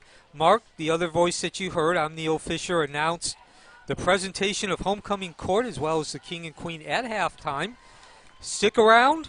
Not only will we feel good because Wekiva is going to take an impressive victory. And we've got a late flag on the play. But carry by number 27, Norman Hill. But we will also have the bands playing after the game. Flag in the backfield. Dead ball. Personal foul called against the Bolts. That'll be half the distance to the goal again. And that puts the ball now at the 5-yard line. 1:47 remaining. And so, Mark, Wekiva will walk off the field with its first victory of the season. Again, talked about throughout today, throughout this broadcast, you just need to get a victory. This is the 5th game. You need to get a victory, get some mojo, so to speak, get some momentum, some confidence, but also it's a district game as there's another penalty, action in the end zone. Plus just gets rid of that ball. Yeah, that was a safety waiting to happen, but there is a flag. That was the chase. Plus throws the ball away for an incomplete pass. There is a flag on the play. Personal foul, chop block, called against the Bolts. That penalty is declined. The result of the play is an incomplete pass, 2nd and 15. And to wrap up my point, Mark, the other part of needing a victory is what Coach Schwartz said, that he just felt like if the team could just secure one of these victories. The story, of course, has been 3 of their 4 losses. They gave up 2 touchdown leads, mistakes, not just the tangible kinds like penalties or fumbles or interceptions, but the intangible where you don't block the right player or you line up wrong. If you're in one-on-one coverage with the receiver, you line up on the outside instead of the inside.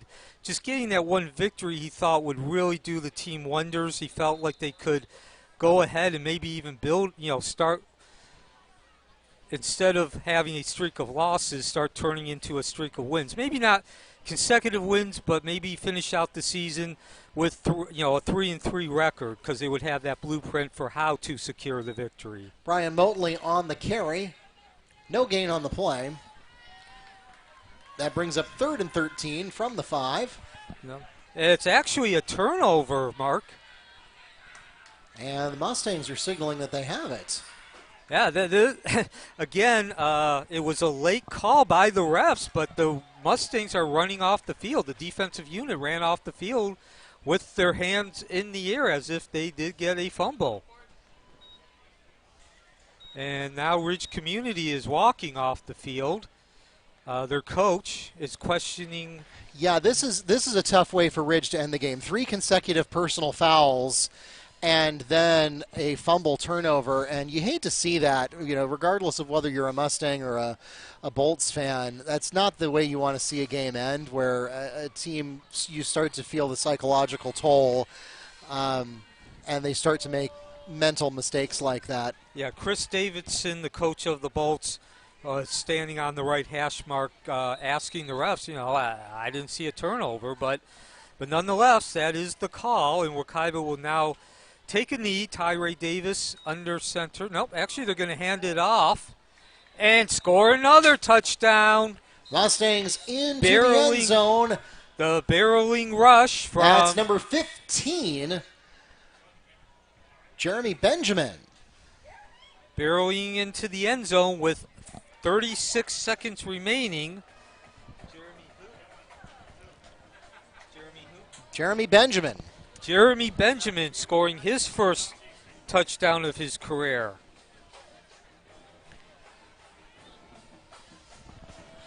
And so that will up the lead to 53-14. The PAT will be attempted. And the game's going to end on the PAT because now it is a 35-point margin. And 3, 2, 1. There is no more time left. And no, we will not attempt the PAT. No, we will attempt the PAT. No, we won't. Okay, we won't. Yeah, if it won't change the outcome of the game, then there's nothing. That takes us to the end of the ball game. The PAT is unnecessary as it cannot change the outcome of the ball game. And 53-14 is the final score here at Baptiste Orthodontic Stadium on homecoming night. Your Mustangs picking up the victory. So a very thorough victory, Mark. 53-14. I think that pretty much tells the story. But once again, Wekiva came into this game not just needing a victory, but needing to learn how to secure victories.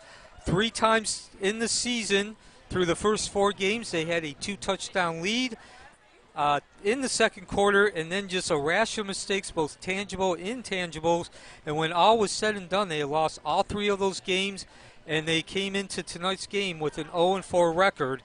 Tonight, they obviously scored the first 2 touchdowns. Terrell Weathers doing the damage, a 3-yard run, capping off a 77-yard, 12-play drive. Then he scored from 16 yards, capping off an 80-yard, 9-play drive. And that gave them the 13-0 lead, but they then got the 3-touchdown lead. They were able to stop Ridge Community, got excellent position on Ridge Community's side of the field, and that drive ended with 50 seconds remaining, 29 yards. Chris Reed catching the pass from Elijah Rooney. He made his first start of his career, very efficient. He was 7 of 10 for 130 yards. When he was taken out midway through the third quarter, Wekiva would go on to score 5 more touchdowns and win 53-14. We'd like to remind you not to go anywhere. Don't head out the gate just yet. Don't turn off your YouTube or your NFHS Network live stream just yet. We still have a little business to attend to. We did not get to see the marching band at halftime, and so we're going to do that right now. And then, of course, we will ask that you please call your ride and make sure that they know that we are headed into our final festivities here on homecoming night and be ready to pick you up immediately after the band performance concludes.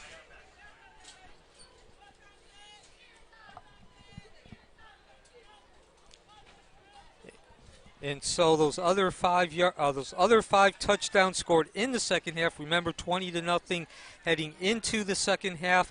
James Brown scoring on a 4-yard rush. Then a 90-yard kickoff return to Marion Foster, getting the ball to about the 30.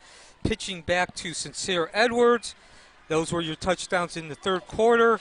Fourth quarter touchdowns. Reed with his second touchdown, 11 yards from Tyree Davis. Greg Jones on a 6-yard touchdown run, and then capping off the string of touchdowns, 5 yards from Benjamin, and that takes us to your final score of 53-14. And so now we will get to see the Wekiva Mustangs marching band. Once again, they are performing after the game because tonight the homecoming court, King and Queen, was introduced. Hope you enjoy the band.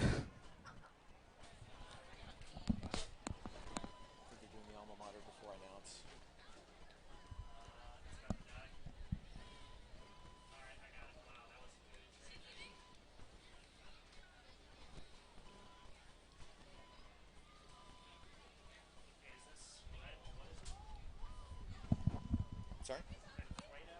El Fuego. The fire. Well, if you're on fire, it's En Fuego. But this is El Fuego, the fire. Yeah.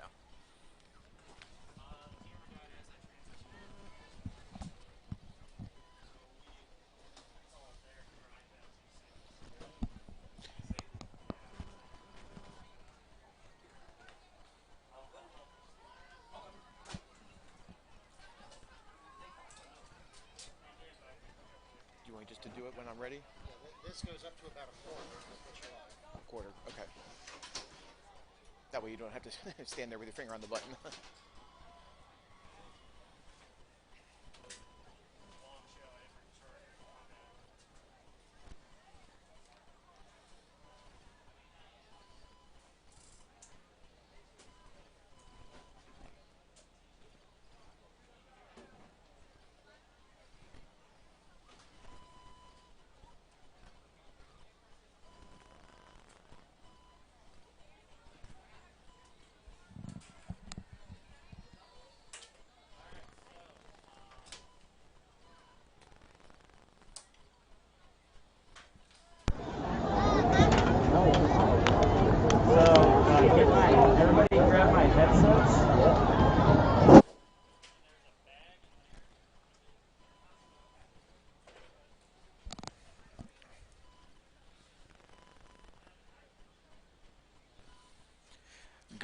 evening, ladies and gentlemen. And now for your post-game entertainment, your Wekiva High School Marching Mustangs. The band is under the direction of Mr. Joshua Grosniklas. Assistant director is Mr. Frank Taylor. The color guard is Mr. Michael McKee, and the percussion instructor is Mr. Justin Eubanks. The band is under the field command of drum major Miranda Hennessy. The band captain is Zion Dennis. Leadership and section leaders include Christy Ha, Tara Pierre, Jasmine Martinez, Shamari Adera, Jarmitria Martin, Blaze Davies, Judson Alsame, Chris Klingensmith, Kyle Weekly, Jameson Jean Charles, and Mariah Joseph. Tonight's show is entitled En Fuego. Our show is El Zorro, followed by the beautiful Bella Via, and concluding with the exciting Estancia. Drum major Miranda Hennessy. Is the band ready?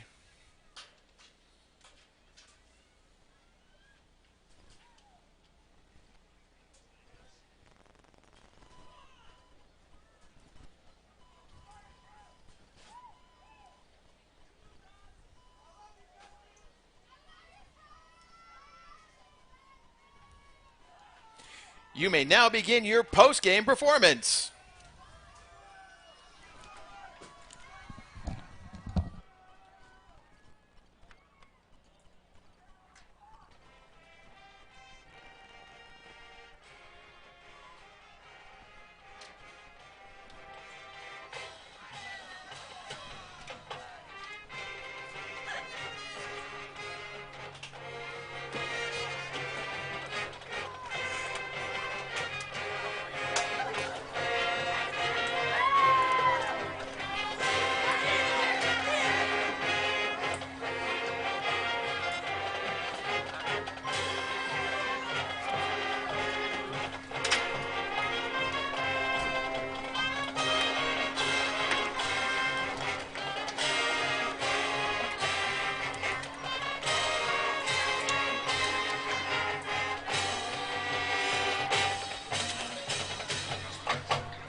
Once again, the pride of Wekiva, your Mustang Marching Band.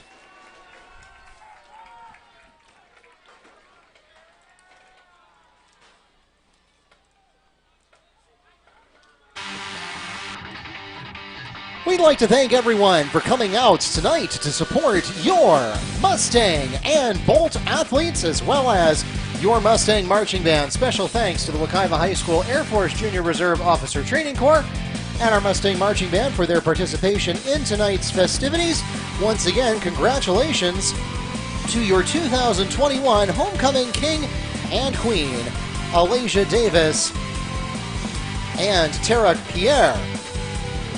We also want to thank Wekiva Broadcast Production, as always, for their participation in tonight's production on YouTube and the NFHS Network. Follow us on Facebook, Twitter, Instagram, and YouTube at Wekiva Sports, and bookmark WekivaMustangs.com for all of your scores, schedules, and more.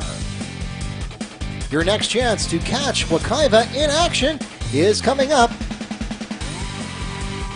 against Evans, and that is a Thursday night game. Please make sure that you note the schedule change. That was originally supposed to be on October 8th. It is now going to be on October 7th because October 8th is a school holiday. So please make sure that you've noted that on your calendar, that next Thursday, not next Friday, is the game against Evans. That will also be televised on YouTube and the NFHS Network. We hope that you will join us for that as well. For those of you in the stadium, please drive carefully and arrive home safely, and have a great night. For those of you watching online, for Neil Fisher, this is Mark Barchi, the voice of the Mustangs, wishing you a good night and a great weekend. We'll see you next Thursday. Good night from Baptiste Orthodontic Stadium.